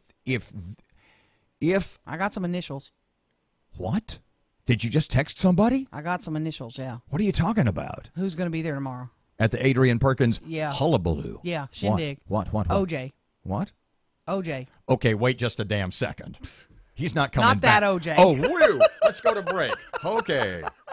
Yikes. Look out, Copelands. We're returning. 29 past 7 o'clock, 101.7 FM, 710 KEEL. Erin has local news up next. Scared the hell out of me. Scared the hell out of Adrian Perkins. Yeah, I did. It's a selfie you don't want. Vote for me. 29 past 7. Here's Brandon. No major accidents or slowdowns to report in the Shreveport-Bossier City area at this time, but that could change at any moment. So if you see anything that's slowing folks down, make sure you let us know. Call us on the Planet Fitness traffic hotline. That's 687-ROAD. Your AccuWeather.com forecast, sunshine and some clouds today, high up to 97. Clear tonight, low 76. Tomorrow, partly to mostly sunny, high again 97. With your AccuWeather.com forecast, I'm meteorologist Steve Travis.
The power of information. KEEL News now. No strays or owner surrenders are being accepted at Bossier Animal Control. This after the mayor requests an investigation into complaints of inhumane euthanasia practices. This comes after an initial complaint last month, followed by several calls from concerned citizens. Currently, no date is set for reopening. The MPC executive director's contract has been scrapped for now. We get the latest on that from Reuben Wright. The Metropolitan Planning Commission's executive director, Mark Sweeney, has had his contract terminated. Chairman Theron Jackson says he still remains an at-will employee. This is all following speculation that Sweeney was let go due to difficulties in the business being brought to Caddo Parish. The MPC has until November to renew his contract. From 101.7 FM and 710 KEEL, I'm Reuben Wright. It soon could be legal to walk around downtown with an open container. The council considering an ordinance. The executive director of DDA supports it, saying allowing open containers could be a benefit for the downtown arts district. Higher education celebrating the passage of the budget and tax plan that saves universities and tops from further cuts. Higher Education Commissioner Dr. Kim Reed says it shouldn't deter lawmakers from continuing funding, even though there have been lots of funding issues over the years. It's the right problem to have. It has been very clear that the TOPS program has incentivized students to increase their academic preparation. Now, Scott Drinkard with the Tax Foundation says Louisiana will still be paying the most expensive sales tax rate in the nation. He says local retailers will feel the biggest negative impact when it comes to the high sales tax rate. Oftentimes, residents will travel outside of their borders to make purchases in lower sales tax areas. He says Louisiana does have more desirable tax rates in other areas, such as property and income taxes. Now, State Rep Alan Seabaugh from Shreveport is still taking issue with the fact that the governor calls this a decrease in taxes. He says it's an increase because this tax would have gone off the books on July 1. Now, Seabaugh believes many Republicans were strong-armed or bribed into supporting the legislation that he again says is an increase.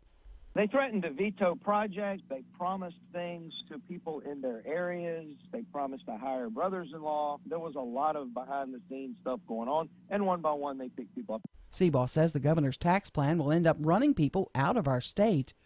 A crash on airline in Bossier late yesterday leaves one dead, and the southbound lane was shut down for several hours. The crash happened when a car headed north was turning onto 220 and was hit by a car headed south. All lanes of airline are now back open. President Trump says he's not interested in more immigration judges. So I said today, I don't want judges. I want ICE and Border Patrol agents. The president speaking during a rally in South Carolina. Now, Republicans in Congress are trying to find a consensus on an immigration bill, and many lawmakers believe more immigration judges are needed to sort through a backlog of asylum and other cases. 2 firefighters shot during an early morning blaze Monday. Long Beach Police Chief Robert Luna says they do have a suspect in custody. The suspect has been identified as 77-year-old Thomas Kim, who is also a resident of this building. He has been booked for murder, 2 counts of attempted murder, and arson. 1 firefighter died of his injuries. The other, who was shot along with a civilian, are both expected to recover. Court-appointed mental health experts will evaluate the competency of Apollo 11 moonwalker Buzz Aldrin today. 2 of his 3 children are trying to become his guardians, claiming he suffers from memory loss and confusion. I'm Erin McCarty on 101.7 FM and 710 KEEL.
Short segment here. When we come back, we'll talk about some tax stuff that I found amazing, that I tracked down yesterday based on someone's email. Not only a couple of texts, 101.7 FM, 710 KEEL, but something that, in fact, Dr. Jim Henderson told us in our chat yesterday. Mm-hmm. So I'm just going to take about 90 seconds here, and I hope you'll bear with me. Let me seek your indulgence, as it were. Seek away. And not yours, because you're making me crazy. I know, I love it. Erin is charging her phone this morning, and she My said... battery's dead. She said, my battery is low. My battery's really low. I said, what's that word? She says, battery. I said, no, it's battery. She goes... No, that's a salt and battery. So here's where we are, and here's why I just needed this little time. Let me see if I got this right. Yeah. The word battery, as in defining a source of power or energy, is pronounced... It's a battery. Battery. Mm-hmm. But the crime, used in legal speak, battery, spelled the same as the power source. It's a battery. Is battery. Yes. See what I'm up against? Yeah. This is the same woman that pronounces sherbet. It's sherbet. Sherbet. Like I want some pineapple sherbet. Is someone beeping you? Yeah, my phone's going crazy. Tell them we're busy. I will. Oh, by the way, if you think you know who OJ... Well, never mind. I don't know if I want to talk about... Because that comes from a source that... I mean, he may be making stuff up. No, I'm hearing from... I'm hearing pretty... It's... What? I'm hearing other people say that, too. But I'll text the source. I'll text OJ and see if it's true. And then see. I don't know. I texted Adrian. I hadn't heard back yet. Yeah. Asking them we shall both. see. Okay. 739, 101.7 FM, 710 KEEL. Dr. Jim Henderson in chatting with us yesterday. Take a very close look at your log and fix it while I'm speaking. I said that to my boy Ruben, yo. Okay. So, Dr. Jim Henderson yesterday, take a very close look at your log. See what I'm talking about? There's a problem? You got cart and cart as opposed to cart and truck. Okay. Oh. So, Dr. Jim Henderson yesterday said something very interesting as an answer to one of my questions. And it had to do with, well, we were talking about taxes in Louisiana. We will review and discuss the facts when we get back. 7:39 traffic update. Here's Brandon. No major accidents or slowdowns to report in the Shreveport-Bossier City area at this time, but that could change at any moment. So if you see anything that's slowing folks down, make sure you let us know. Call us on the Planet Fitness traffic hotline. That's 687-ROAD. your AccuWeather.com forecast, sunshine and some clouds today, high to 97. Clear tonight, low 76. Tomorrow, partly to mostly sunny, high again 97. With your AccuWeather.com forecast, I'm meteorologist Steve Travis.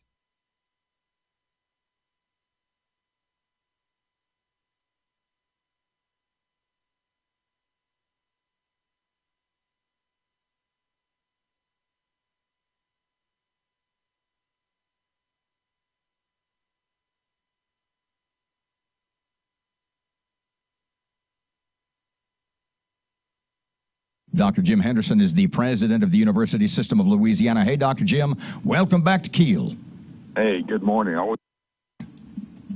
Well, it's also Louisiana that has the earliest tax freedom day in America, so we can look at it from a number of perspectives. But it is a beautiful day for families in Louisiana. More than 50,000 of them. Well, it's also Louisiana that has the earliest tax freedom day in America, so we can look at it from a number of perspectives. But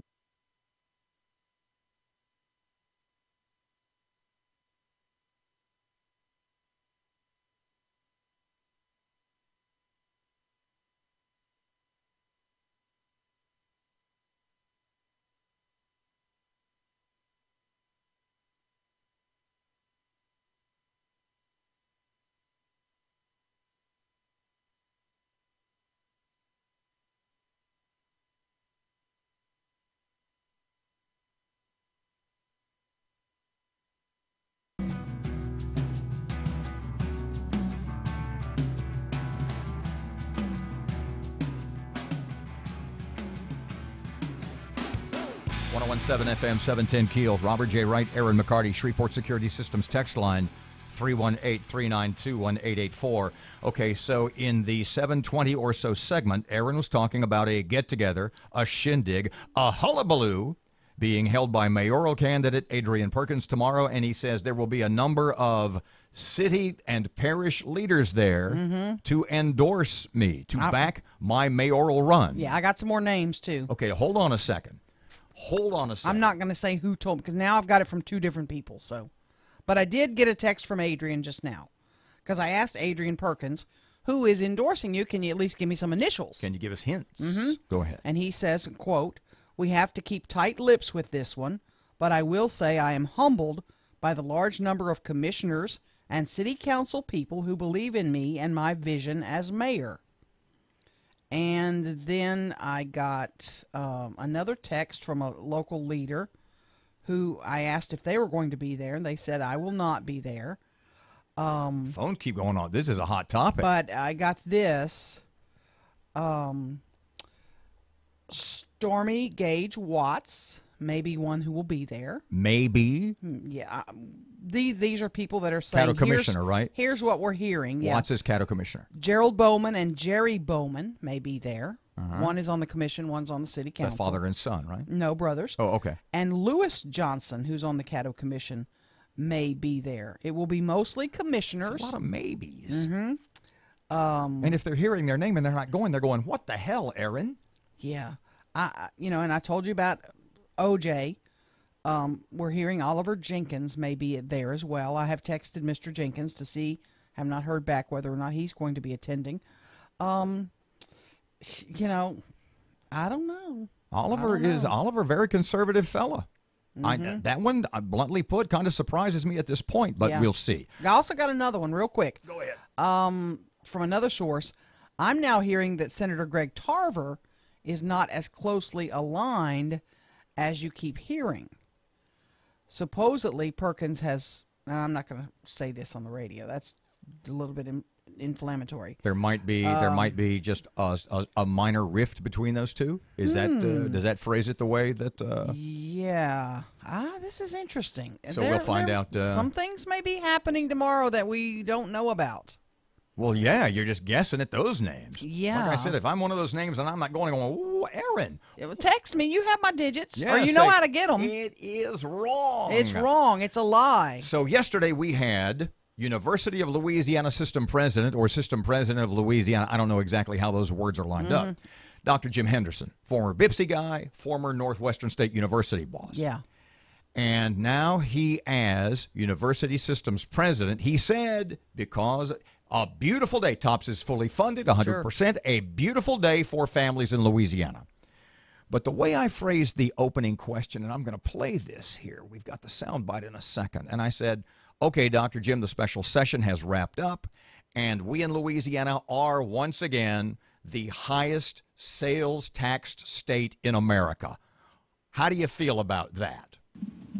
Well, it's also Louisiana that has the earliest tax freedom day in America, so we can look at it from a number of perspectives. So that was what I wondered about, and I looked that up last night. Is Louisiana, you know what Tax Freedom Day is? Of course. That's basically the day that how long you have to work in the beginning of the year to pay off all your taxes. to get to the day when you've paid your taxes. And there are a number of foundations who do a Tax Freedom Day based not only on federal income tax and federal taxes in general, but state and local, which includes property taxes, gas taxes, state income taxes. Right. A lot of municipalities, major municipalities have income taxes, etc.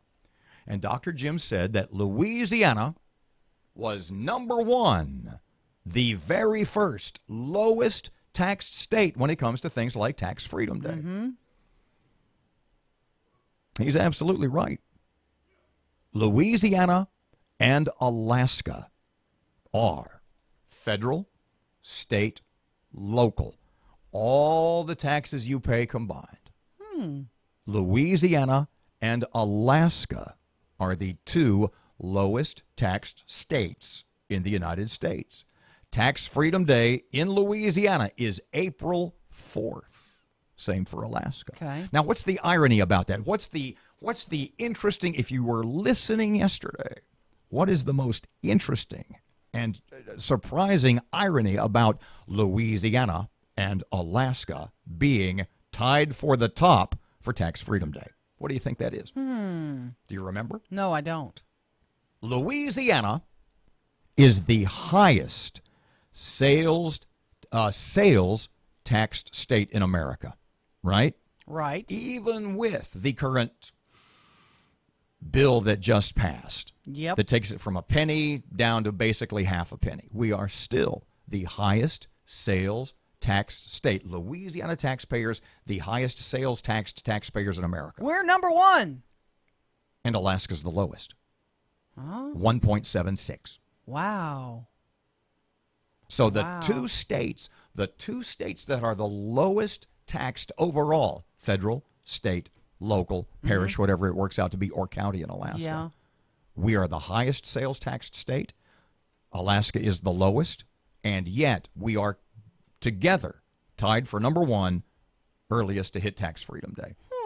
Louisiana and Alaska, April 4th is Tax Freedom Day. Which means the least taxed in the country. Oklahoma, Alabama, and Tennessee, April 5th.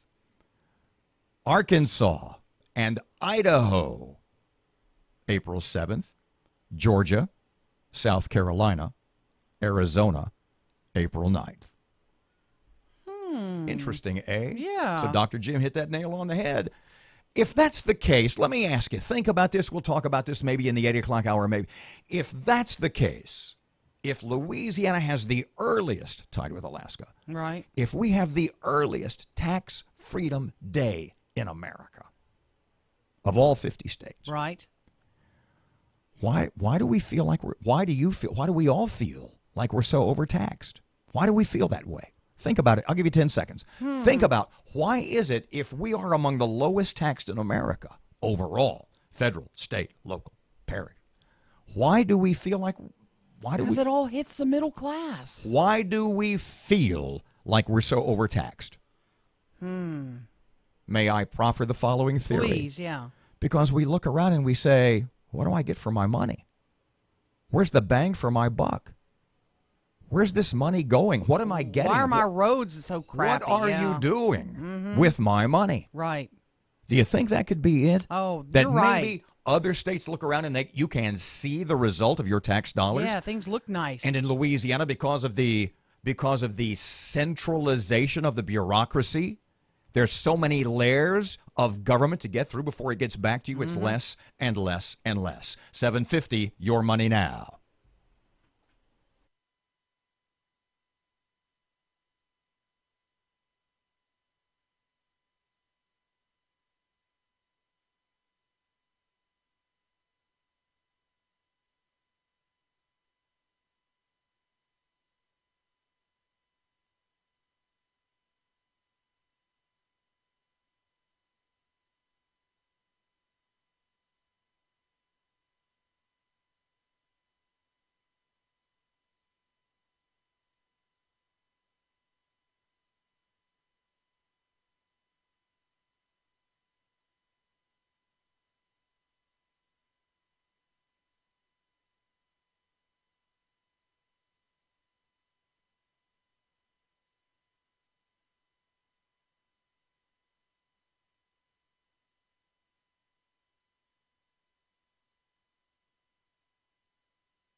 Good morning, Robert here, and KEEL Sports. College World Series Game 1, Arkansas and Oregon. Scheduled for last night, postponed because of severe weather. Those two teams, the Razorbacks, the Beavers, they'll try again tonight and tomorrow.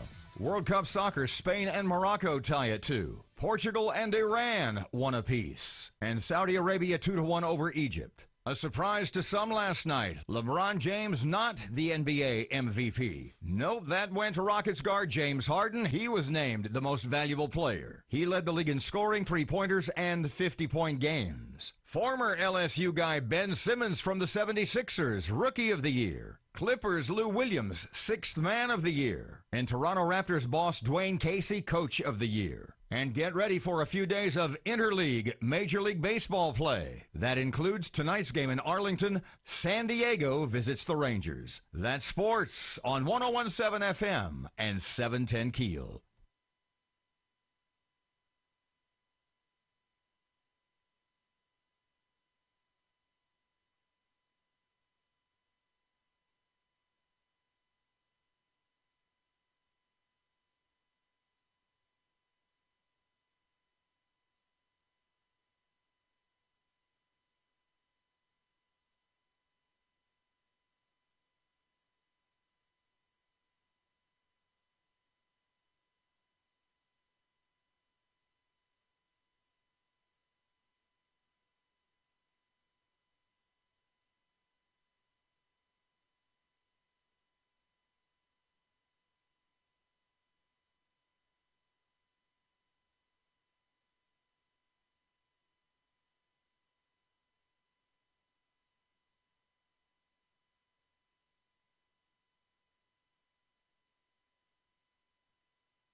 This is so awesome.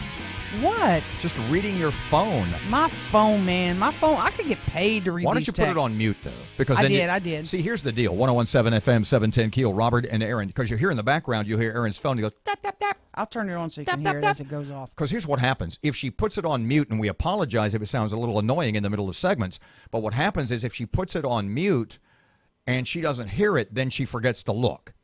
And so it'll be then like, I get to it after lunch, and I have 35 messages. Oh, my God. This would have been great for the radio 5 hours ago. Mm-hmm. Yeah. So basically, without naming names, OMG.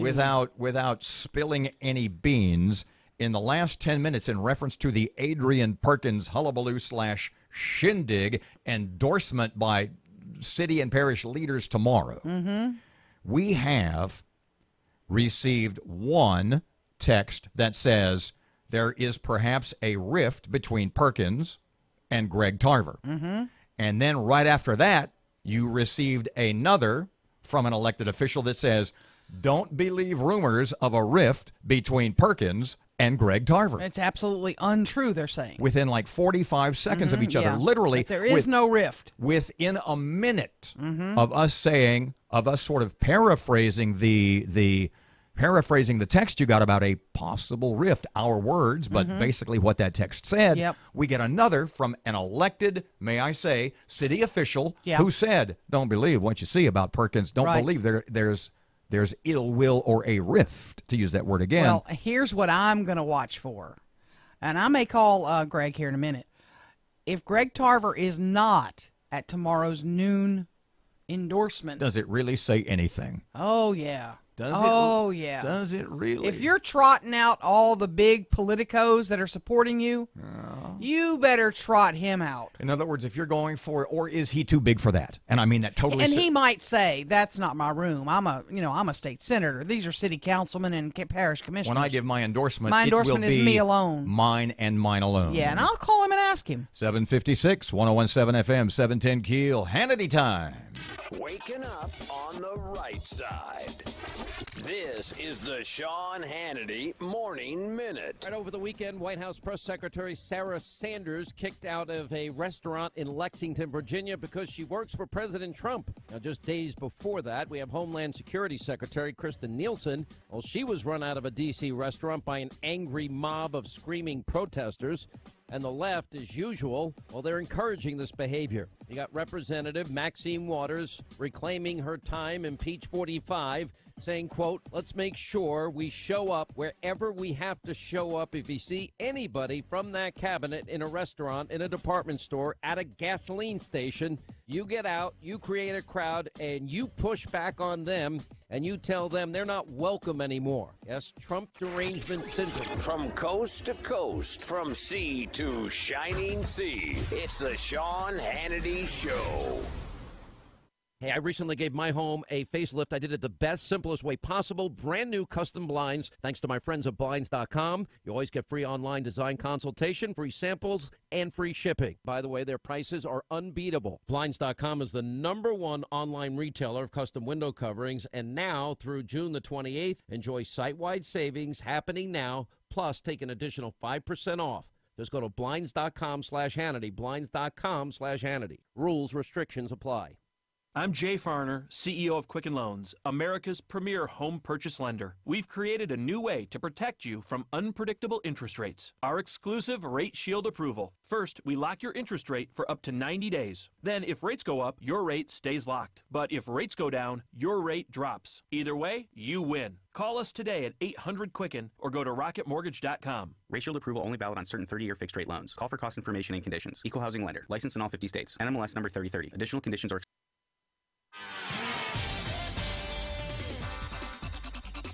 So far, so good this morning in the Shreveport, Bossier City area. When it comes to traffic, looks like no major accidents or slowdowns have been reported. But if you see something, make sure you let us know. Call us on the Planet Fitness traffic hotline. That's 687-ROAD.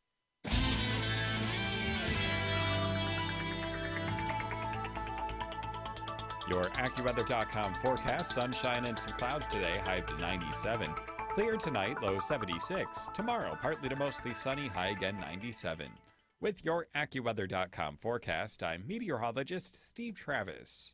Robert J. Wright and Erin McCarty. Robert and Erin, weekday mornings from 6 to 9 on 101.7 FM and 710 KEEL. Breaking news and trending talk. This is 101.7 FM and 710 KEEL. KEEL, Shreveport.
The KEEL Morning Show with Robert J. Wright and Erin McCarty. Breaking news and trending talk on 101.7 FM and 710 KEEL.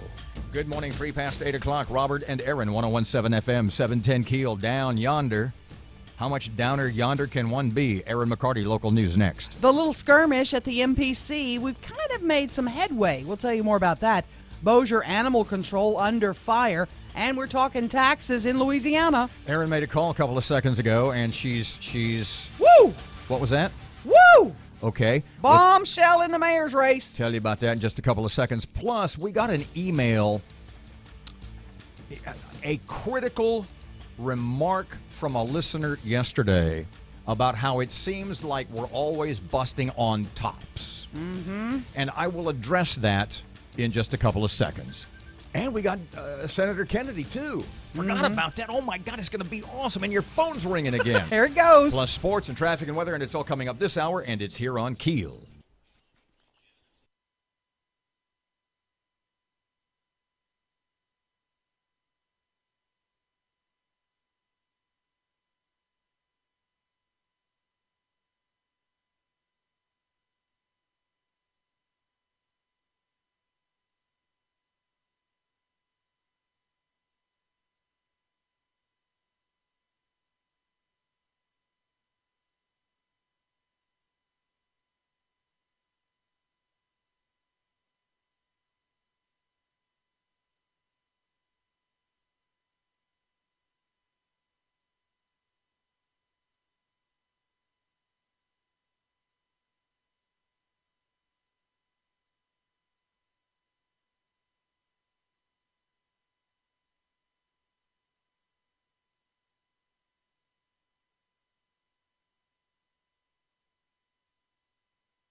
KEEL News now. It may soon be legal to walk around downtown Shreveport with an open container. Reuben Wright has that story. Thanks to a resolution brought to the Shreveport City Council, you may be able to walk the downtown area with an adult beverage soon. The executive director of the Downtown Development Authority says allowing open containers could be a benefit. If this passes, open containers will be allowed in the arts and culture, entertainment, and central business districts downtown. From 101.7 FM and 710 KEEL, I'm Reuben Wright. The MPC's executive director's contract scrapped for now, but he's still employed.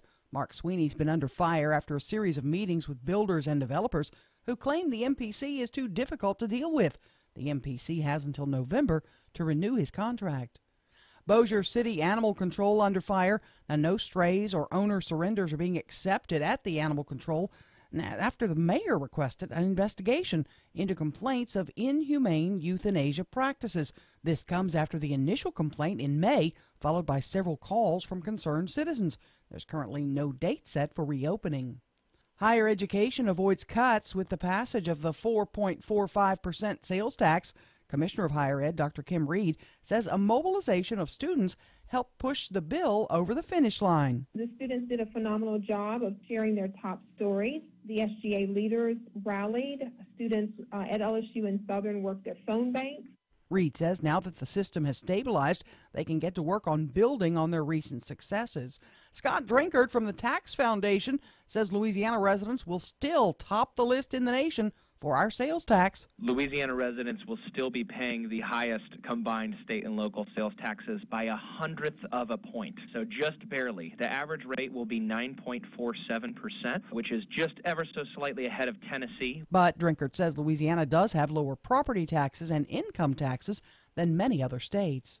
Shreveport Representative Alan Seabaugh is taking issue with the governor's claim that this is a tax cut, just because it means a half-cent lower sales tax than Louisiana had last year. If the bill doesn't pass, your state sales tax rate is 4%.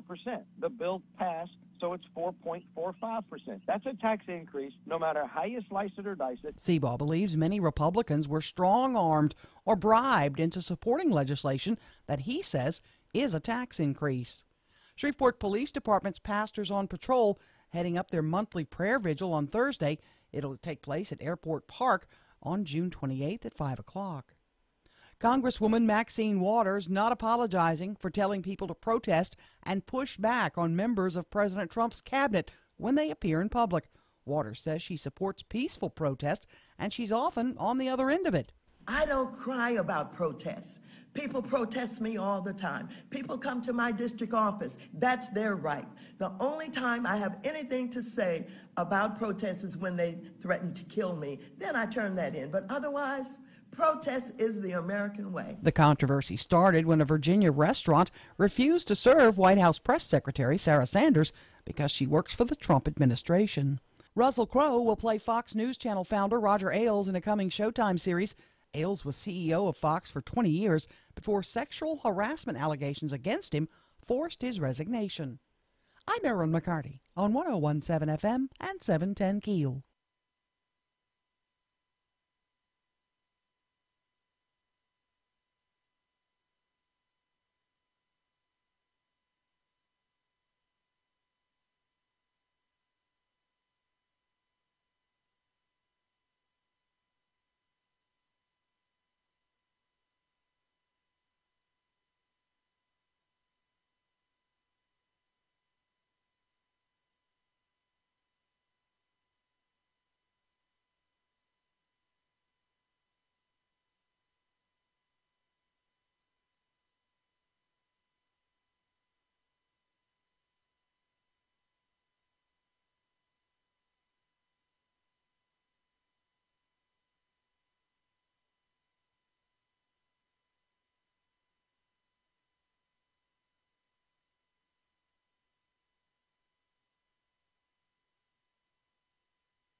Woot, woot, woot. Bombshell Mayor's Race. Bombshell Mayor's Race. Okay, are you happy now?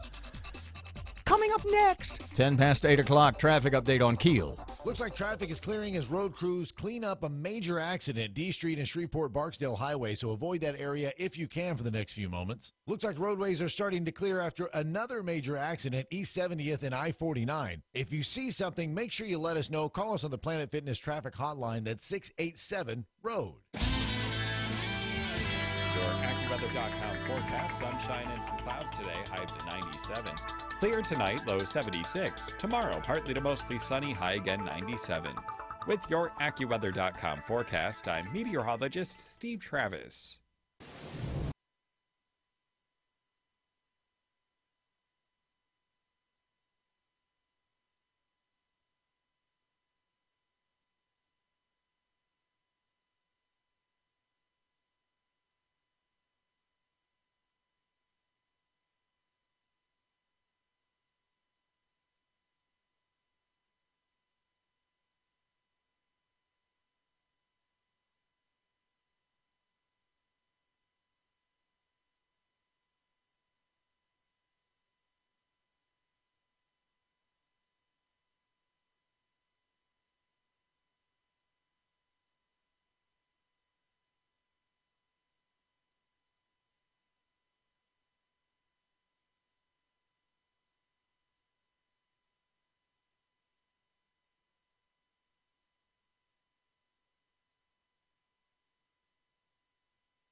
.101.7 FM, 710 KEEL. Robert and Erin, 12 past 8 o'clock. KEEL app's a free download, and it is presented by Office Furniture Source.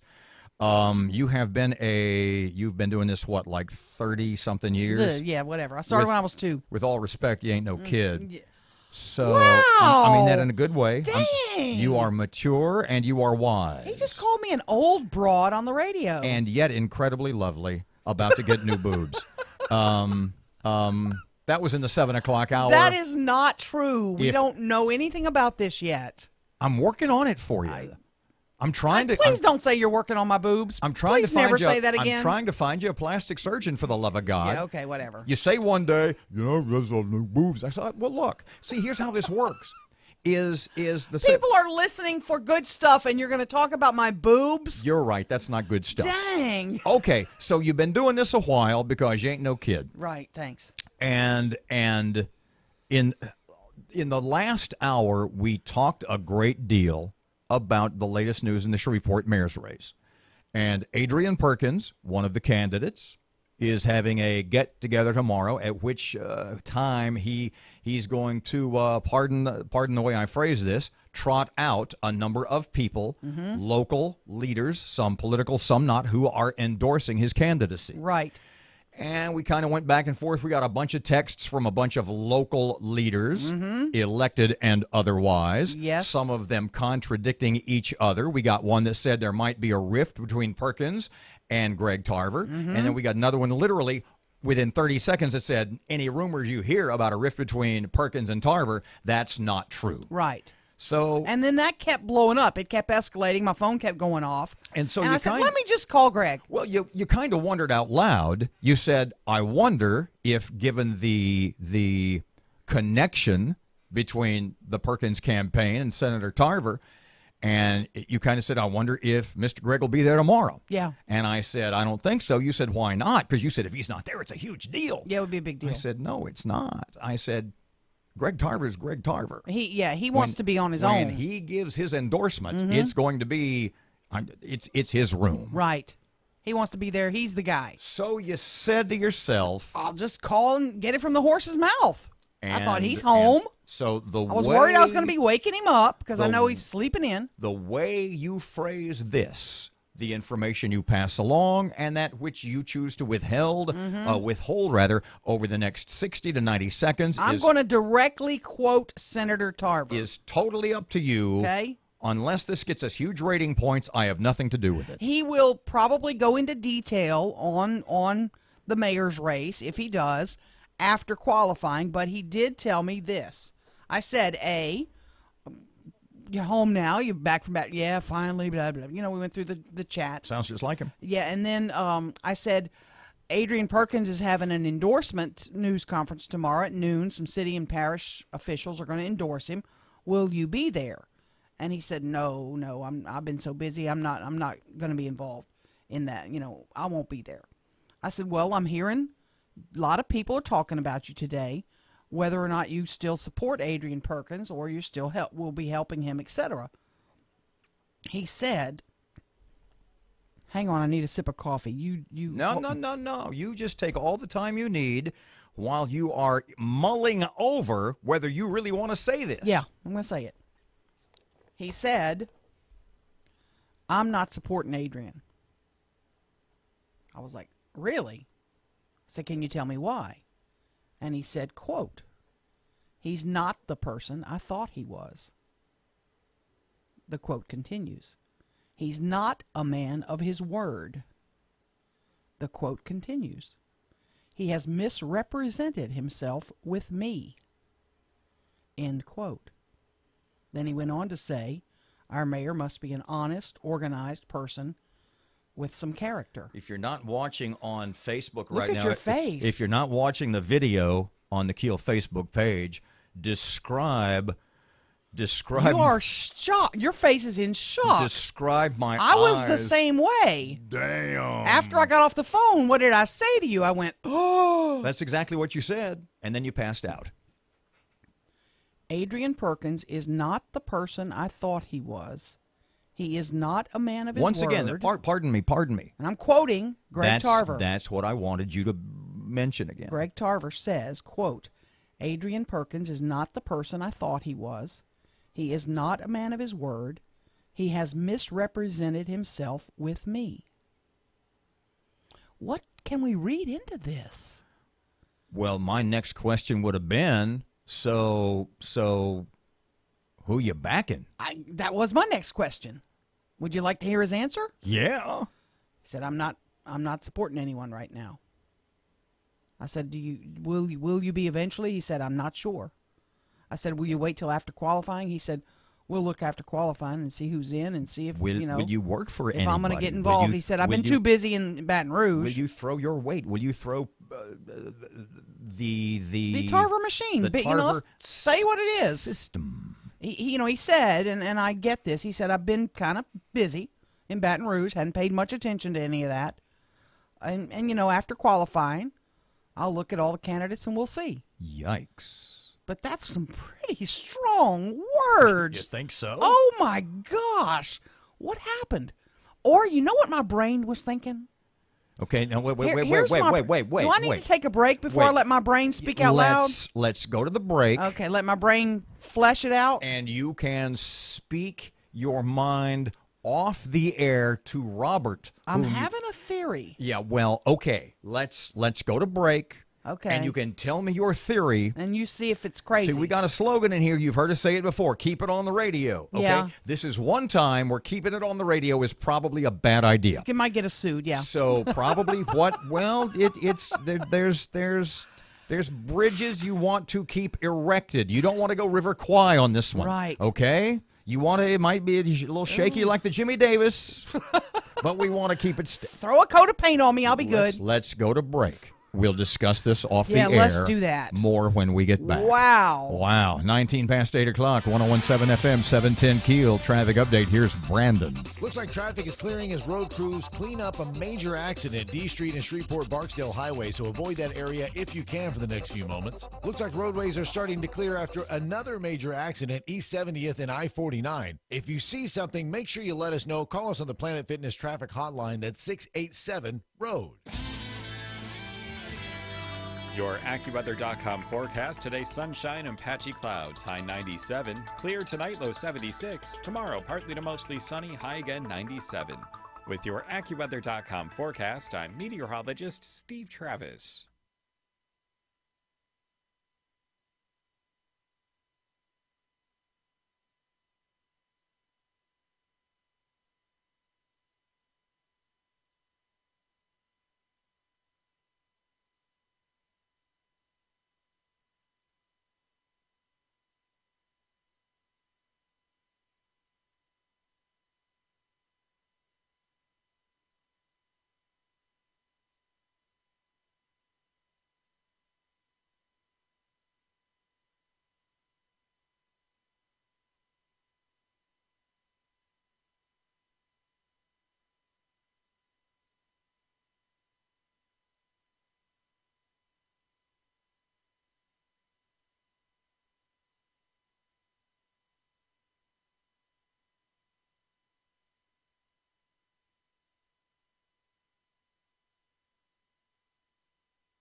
Good morning, Robert here, and Keel Sports. College World Series Game 1, Arkansas and Oregon. Scheduled for last night, postponed because of severe weather. Those two teams, the Razorbacks, the Beavers, they'll try again tonight and tomorrow. World Cup Soccer, Spain and Morocco tie at 2. Portugal and Iran, 1 apiece. And Saudi Arabia 2-1 over Egypt. A surprise to some last night. LeBron James not the NBA MVP. Nope, that went to Rockets guard James Harden. He was named the most valuable player. He led the league in scoring, three-pointers, and 50-point games. Former LSU guy Ben Simmons from the 76ers, Rookie of the Year. Clippers Lou Williams, 6th Man of the Year. And Toronto Raptors boss Dwayne Casey, Coach of the Year. And get ready for a few days of interleague Major League Baseball play. That includes tonight's game in Arlington. San Diego visits the Rangers. That's sports on 101.7 FM and 710 Keel.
we'll put it up on the website later at 710keel.com. Okay, I think KeelNews.com. I think my theories may have some validity, and I'm hearing from people. No, it's 100% dumb. You think? 101.7 Greg, FM. I want to talk to you too. By the way. Okay, you mean like now on the radio, or yeah, when? he can come in. I want him to. Who's to graced the weigh in. reality poll this morning? What the hell? 101.7 FM, 710 Keel, Robert and Erin, 23 past 8 o'clock. Okay, if you are just joining us, mayoral candidate Adrian Perkins is having a little get-together tomorrow. And in fact, go back, pull up the Perkins email that you received, and then we can sort of bring everybody who's listening up to speed. Let me see. Because it was the one, come join me tomorrow. It's Yeah. going to be an awesome day. Yeah. We're going to have bounce houses. Adrian Perkins is having a news conference tomorrow where it says, please join city and parish leaders as they announce their support for Adrian Perkins for mayor of the city of Shreveport. Okay, and we started tossing that back and forth, and we started like just thinking out loud who might be there, and we got a couple of names and initials and a couple of off-the-record statements. And then Erin said out loud, given the what people just presume is a history and a link between Senator Greg Tarver and candidate Perkins, and Erin said, I wonder if Greg Tarver is going to be there. And I said, I don't think so. She said, well, if he's not, it's a huge deal. I said, no. If Greg's going to endorse anybody, it's his room. I'm coming out by myself. I'm not. You're absolutely because he's Greg. He's not a city council member or a parish commissioner. Greg freaking Tarver. He's and a I don't senator, mean that in a harsh way. Right. That he has achieved a certain status and standing. And then people were texting me saying that there was a rift between Tarver and Perkins. Something was going on. And then you heard from an elected official saying any rift you hear about Don't believe that rift. So it's manufactured. You thought, what the hell? I'm going to call Tarver. I'll call them the horse's mouth. And here you go. And I knew I was probably waking him because he's first day he's in his own bed, he can sleep. So at some point he's going to blame this on being groggy. Well, I went to his voicemail and I said, hey, I was on Ambien. Folks are talking about you on the radio. Call me back when you get a minute, please. That always makes them call you back. And in 20 seconds. Yeah, call me right back. Right. And I told him what was going on. I said, want to know if you're going to be at the news conference with Adrian Perkins tomorrow. Some folks are going to endorse him. He said, no, I'm not going to be there. And I said, well, are you supporting Adrian Perkins? Are you still helping him? He goes, no, I'm not helping. Wait. I'm not behind Adrian Perkins. I think it behooves you at this point, 30-year-plus journalist, to go back to what you wrote down. I mean, you were... Oh, I've got it. Go ahead. I got it. I asked if he was going to support Adrian Perkins. He said, no, I'm not supporting Adrian. And this is a quote. I said, why? And he said, Adrian is, quote, not the person I thought he was. He is not a man of his word. He misrepresented himself with me, end quote. And I said, do you have a candidate in the race you're going to support? And he said, no, not really yet. He said, our mayor must be someone who's honest, who's organized, who has character. And I said, well, will you make an endorsement, between now and, when they qualify? He goes, no, I'm going to wait till after qualifying and see who's in the race. Okay, so... Now, here's where Wait. So on the 1 to 10 scale of harsh words... Oh, man. That's about an 8. Oh, man. 0.5. It's a 10. No. He's not a man of his word? Okay, 9. If someone says you're not a man of your word... 0.75. It's a 10. So immediately after Erin reads... those Tarver quotes on the radio. I got 4 different people texting me saying, beware, be wary of this. Okay, and my theory to you before I even got those texts was, could this be a setup? Okay, so within 20 seconds of her saying that to me on the radio, the phone goes off the radio. The phone goes off again, and it is another local elected official who says the following. I can't read the whole thing. I'm just going to read you the part that I can read. Read the white people part. Girl, please. It's causing some whites to back off Adrian Perkins, so Greg has to do this for now. Having Greg Tarver in his camp is scaring white people. So that's why he's got to cause a rift. That's the theory. Here's my problem. If you're going to cause a rift, you don't say he's not a man of his word. He's misrepresenting himself to me. You go, no, I'm not supporting. I've been busy in Baton Rouge. I'm not getting involved in that. He's not my guy.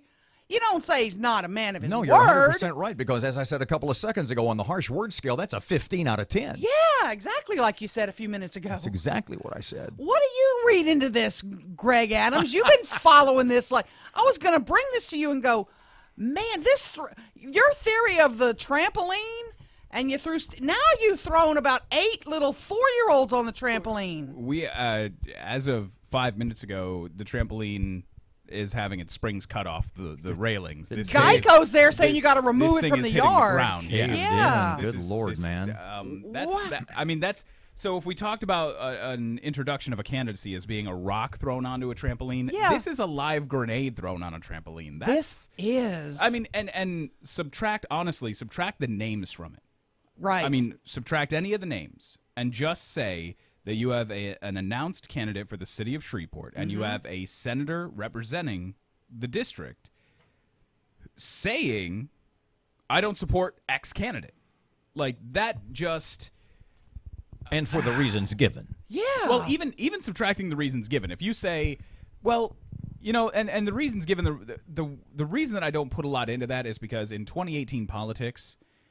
ambient politics, you can literally say whatever you want, and you can walk it back in 48 hours, and you didn't mean what you said. So saying stuff like that to me in today's political, even in the Shreveport political realm, we see it on a daily basis now where what you say is not what you mean. Right. And I'll tweet something to the contrary in 10 minutes, and then we'll put out a press release, and I'll tweet something different from the press release. So you don't put a lot of weight in that at all. No, what I put weight in is just the fact that you would actually take that position, because I think positions are more worrisome today than rationale. I mean, there is no rationale in politics. There's no political decorum. There's no rationale. There's just position points and who are you up against, and I mean, so that to me just, and because it was somebody that I think a lot of people by default automatically said, well, yeah, he's in his camp. He's his guy. Does Tarver go support Ollie now? We got to go. We got John Kennedy, Senator Kennedy. Wow, would that be a bombshell? That's why we have video. Kennedy in less than 10 minutes. 101.7 FM, 710 Keel traffic time. Here's Brandon. So far, so good this morning in the Shreveport, Bossier City area. When it comes to traffic, looks like no major accidents or slowdowns have been reported. But if you see something, make sure you let us know. Call us on the Planet Fitness traffic hotline. That's 687-ROAD. Your AccuWeather.com forecast. Today, sunshine and patchy clouds. High 97. Clear tonight, low 76. Tomorrow, partly to mostly sunny. High again 97. With your AccuWeather.com forecast, I'm meteorologist Steve Travis.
The power of information.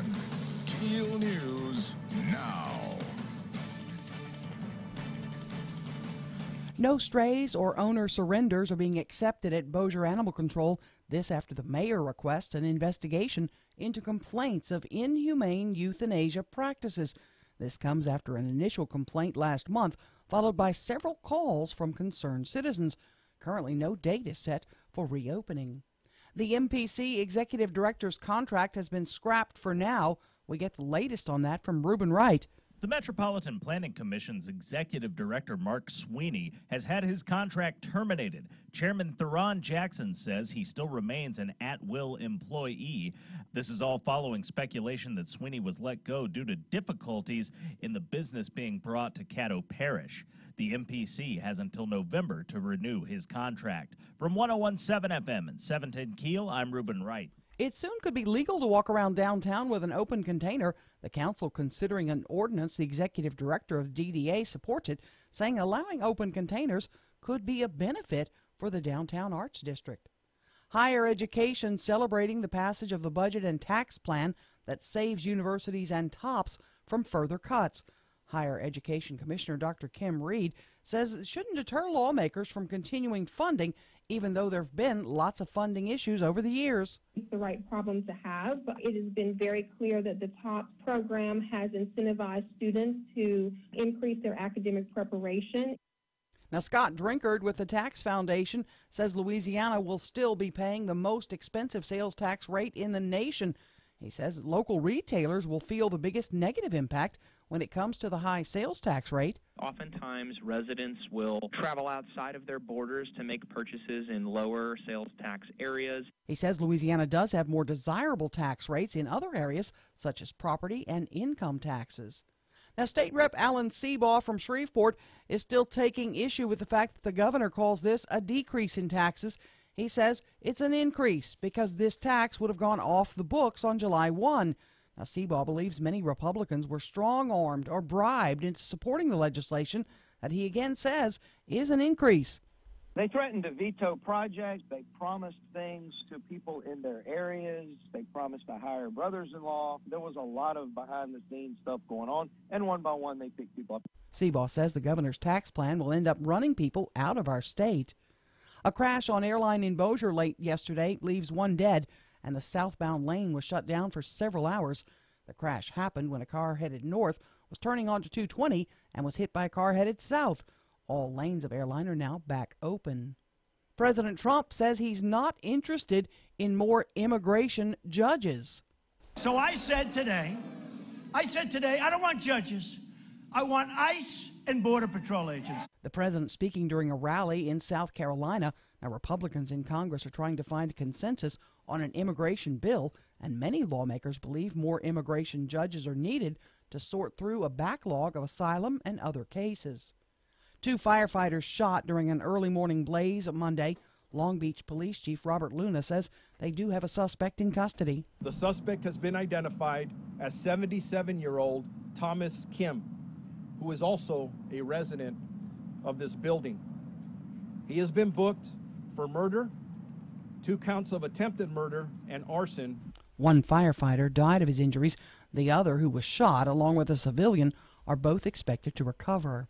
Court-appointed mental health experts will evaluate the competency of Apollo 11 moonwalker Buzz Aldrin today. 2 of his 3 children are trying to become his guardians, claiming he suffers from memory loss and confusion. I'm Erin McCarty on 101.7 FM and 710 KEEL.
Good morning. It's 8:37, 101.7 FM and 710 KEEL. Robert J. Wright and Erin McCarty. Shreveport Security Systems text line, always just a text away. 318-392-1884. For a little bit, we are lucky enough to have once again Senator John Kennedy. Hey, Mr. John, welcome back to KEEL. How you doing today? I'm well, guys. John, you're going to Russia. What the heck, man? Are you going alone? Are you going with a contingent? Give us details. Ambassador John Huntsman, who is the U.S. ambassador to Russia, has asked me, Richard Shelby from Alabama, Steve Daines from Montana, and several other senators to come to Russia, meet with senior Russian officials. They're trying to arrange President Putin to be a part of the group to just talk about relations between the United States and Russia. And we're going to have a very frank talk about Russia's attempted interference in our election and other elections, about Russia's involvement in Ukraine and the Crimea and Syria. And I hope to learn a lot, but I also hope to be able to educate Mr. Putin and his colleagues on our point of view and why America is upset with Russia. Why is America upset with Russia? What is your point of view? Well, Russia needs to stay in its own lane. Russia doesn't need to try to interfere with the elections in France with Macron or in Germany. He tried to oppose through social media platforms Merkel. He doesn't need to interfere in the American election. Putin doesn't need to interfere in the election on Brexit in the United Kingdom. They need to stay in their lane. They also need to try to help us confect a peaceful settlement in Syria. Syria is just a hot mess. Pardon me, John, but Putin, he's an ex-KGB guy. What makes you think that it's going to be anything more than just lip service and denials? I think the sanctions are hurting the Russian economy very badly, and that's one of the reasons we're going is to have a first-hand look at their economy. I think what we're going to find is that in order to spend all this money on their foreign adventures, the Russians have less money to spend at home, and they're hurting economically. Speaking of economically, lawmakers wrapped up the special session in Baton Rouge, and the governor will tell you they decreased our taxes. I think they just increased our taxes because this penny was supposed to go off the books July 1. You're sitting back kind of watching this, and you're not happy about what they've been doing, right? I think Louisiana's going nowhere. The rest of the country is recovering. We're going backwards. Our gross domestic product last year was negative. It was negative the year before. The rest of America's growing. We haven't made any advances in jobs, economic growth, education. Our roads are still axle-breaking insults to this century. I just think we're going nowhere, and I think it's a lack of leadership. And I've said that. It's not personal. I just don't think that – I think Governor Edwards has lost control of his government. Rein it back in. What does he have to do? Well, I think first he's got to regain the confidence of the people in Louisiana. And you don't do that by spending all your time trying to increase taxes. People may not be able to recite the specific statistics, but they know viscerally and instinctively that their income stayed flat or gone up slightly. In some cases, it's decreased. But government's income, heck, we've gone from 2005, $16 billion budget to today, $30 billion and climbing. And the governor is just repeatedly saying, I need more, I need more, I need more. Well, what is he saying as government needs more? It means you and I have to reduce our budget so we can pay more taxes to government so it doesn't have to reduce its spending. People want discipline. They want government to work. They don't want to just turn over all the money they earn to the big black hole in Baton Rouge, and we get nothing for it. And they're upset, and I don't blame them. I'm upset. Mr. John, pardon me, in a little different direction, I know that care of veterans is something that is very near and dear to you, and specifically in this case, we want to talk about the VA. Tell us about what you got in mind and what you plan to do. Well, we have a problem at our VA clinics and hospitals with wait times. I just put an amendment on our one of our appropriations bills that says no money that we give the Veterans Administration, Washington, can be used in any way whatsoever that would increase wait times for our veterans. We're giving the VA, the Department of Veterans Affairs, extra money to try to help our veterans, but they've got to use it in a positive way. I mean, if you look at our wait times in some of our clinics in Louisiana, our wait times for our veterans are 42 days. The average is 18 days. If you look at the average wait times for a primary care visit at a Louisiana facility, you look at the Lake Charles VA clinic, it's 42 days. The Fort Pope VA clinic, 31 days. And I want that to get better, not worse. There's a big discussion now about immigration in our country. Frankly, we owe people who come into our country illegally nothing. And we owe our veterans everything. You know, it's interesting you say that about the President Trump has on numerous occasions voiced basically the same concerns that you have. Have you spoken to him about the condition of the VA hospitals and helping veterans get quicker care? I have, and it's getting better. It's getting better. We just passed a bill to expand veteran choice. Basically now, under our new legislation, if you're a veteran and you don't want to go to a veterans clinic or hospital, you don't have to. You can go to another healthcare provider and we'll pay for it. I think a little competition is going to help everybody. Senator, I hope you have safe travels. You're going to get to go to see a World Cup game? No, I don't think that's on our agenda. Oh, darn. Mr. John, one more thing before we let you go, and we appreciate your time as always. You know, we've been speaking off and on, sort of on a regular basis for more than 4 years now. And just as an aside, axle-breaking insults to the 21st century, your description of Louisiana roads, that is literally the best line you've ever had. When we get off the phone, I want you to pat yourself on the back. That was pretty freaking awesome. Thank you. Well, it's true. Oh. Thanks, guys. Senator, take care. Safe travels. Thank you, Mr. John. A pleasure as always. 101.7 FM, 710 KEEL. It's 846. If you think out-of-town companies understand.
Man, this is quite the day. I'm telling you, I just got another big story. 101.7 FM, 710 KEEL. Robert and Erin, it's 848. Is this confirmed? What's the source of this? This is from the Vatican. What? The Vatican's website. You've been canonized. No, the Vatican doesn't text me. Sorry. Saint Erin. I'm working on getting the Vatican to text me. That hadn't happened. What you got, kid? Shreveport Bishop Michael Duca is headed for South Louisiana. He'll take over as Bishop of the Diocese of Baton Rouge. The Vatican is announcing Pope Francis has appointed Duca to the position. He's going to be replacing Bishop Robert Munch, who's retiring. Duke has been the bishop of Shreveport since '08. Wow. The current bishop there celebrated his 75th birthday in December and submitted his resignation to the Pope in accordance with canon law. Duke is tentatively set to be installed as the 6th bishop of Baton Rouge on August 24th at St. Joseph Cathedral in And downtown. that's the Vatican website. That's from the Vatican website. And, no word of replacement. I'm working on finding out the replacement here, whether or not that's been put up on the Vatican website yet. Should have that here any minute if they've named someone. They may be still searching. Bishop Michael's he's awesome. He is. And He really is. Certainly be missed. He will be missed. He's been a great leader for the Catholic Church here. 1017 FM, 710 Keel, traffic and weather updates. Traffic and weather updates. Coming up right now, here's Brandon. So far, so good this morning in the Shreveport, Bossier City area. When it comes to traffic, looks like no major accidents or slowdowns have been reported. But if you see something, make sure you let us know. Call us on the Planet Fitness traffic hotline. That's 687-ROAD. Your AccuWeather.com forecast. Today, sunshine and patchy clouds. High 97. Clear tonight, low 76. Tomorrow, partly to mostly sunny. High again 97. With your AccuWeather.com forecast, I'm meteorologist Steve Travis.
You're listening to American Ground Radio's Morning Minute. President Trump has signed an executive order he says will allow families to be detained together while the adults in the family are being prosecuted for violating U.S. immigration laws. The iron.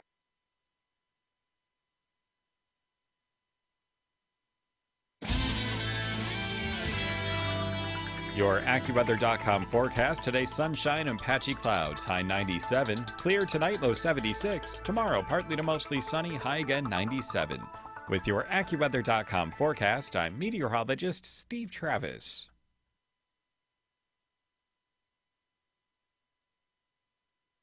American Ground Radio, where building a better America begins with building a better us. Return each weeknight from 6 to 7 p.m. with Louis R. Abalone and Stephen Parr on 101.7 FM and 710 KEEL and streaming live at KEELnews.com. Hey, Dalton Gould.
1017 FM, 710 Keel, Robert J. Wright and Erin McCarty. It's 8:55. We got a text yesterday, and then there was a follow-up email, and it was basically, and we didn't have time today. I apologize. We just got so much last-minute surprise stuff. Crazy day. Breaking news stuff. And basically it was talking about, how come you guys are always busting on tops? How come you guys, why don't you, in fact, that was sort of the quote from the email. Why don't you guys pick on another's, why do you always pick on that state program? Right. And I guess the reason being is because it's $300 million. It's a $300 million expenditure. That's not the only one that we, quote unquote, pick on. Right. So I found one, and we didn't have time to get into details today. I promise we will early on tomorrow morning in a number of times. Do you have any idea how much money, or if you think picking on a popular program like Tops, do you have any idea? Have you ever read details of the state of Louisiana's deal with the New Orleans Saints? Oh, absolutely. Oh. It is the best deal ever. Yeah, if you're the New Orleans, for an owner. If you're the New Orleans No Saints. other team has that grandpa deal. It's millions and Did you know that the Saints team, Tom Benson, when he was alive, did you know he got a multi-million-dollar payment from the state if the Super Bowl were played in New Orleans? He got $5 million check. Now I don't know if it's still going on because Mr. Benson's deceased. But imagine if they play in New Orleans because of your influence, either real or imagined. Right. You get a $5 million check from the state if the Super Bowl comes to New Orleans. Yeah. More on that tomorrow. Back tomorrow morning, 6 till 9, 1017 FM, 710 Keel, Robert and Erin. Here's Kim Commando. Here's a creepy scene that's being reported more and more often. Immediately after a private personal conversation, an online ad pops up on your computer or smartphone for the very thing you were discussing. Just a coincidence? Kim Commando with your Tuesday Consumer Tech Update, brought to you by FlexJobs. Find a better way to work with remote and flexible jobs at flexjobs.com. The other night, it happened to my husband and me. We were discussing vacation plans and airfares. Within minutes, resort and airline ads for our destination appeared right on the screen. Facebook and many other apps have full access to your smartphone's microphone, even if the app is not running. So yes, snooping can easily be done. But big tech, especially Facebook, deny doing it. Frankly, I don't believe them. Another 50% of the public doesn't either. And even though you can change what apps have access to your smartphone's microphone, most people are not willing to make those changes. I'm Kim Commando. Here's some great news. If you missed the deadline to sign up for a health care plan, or more importantly, if you signed up for a plan that you're just not happy with, you still have a choice. It's called MediShare. MediShare is a Christian healthcare sharing program. It's been around for 25 years. They have hundreds of thousands of members all across the country. And get this, over the years, MediShare members have shared more than $2.5 billion of each other's medical bills. Best of all, you could save a lot of money with MediShare. The typical savings for a family is about $500 a month. Your savings may be less or more, but think about what you could do with that extra money every month. So if you think you're stuck with a high-cost health plan that doesn't have much to offer, think again. You can join MediShare anytime, so call them today and check it out. Here's the number to find out more. There's no pressure. They're super easy to talk to.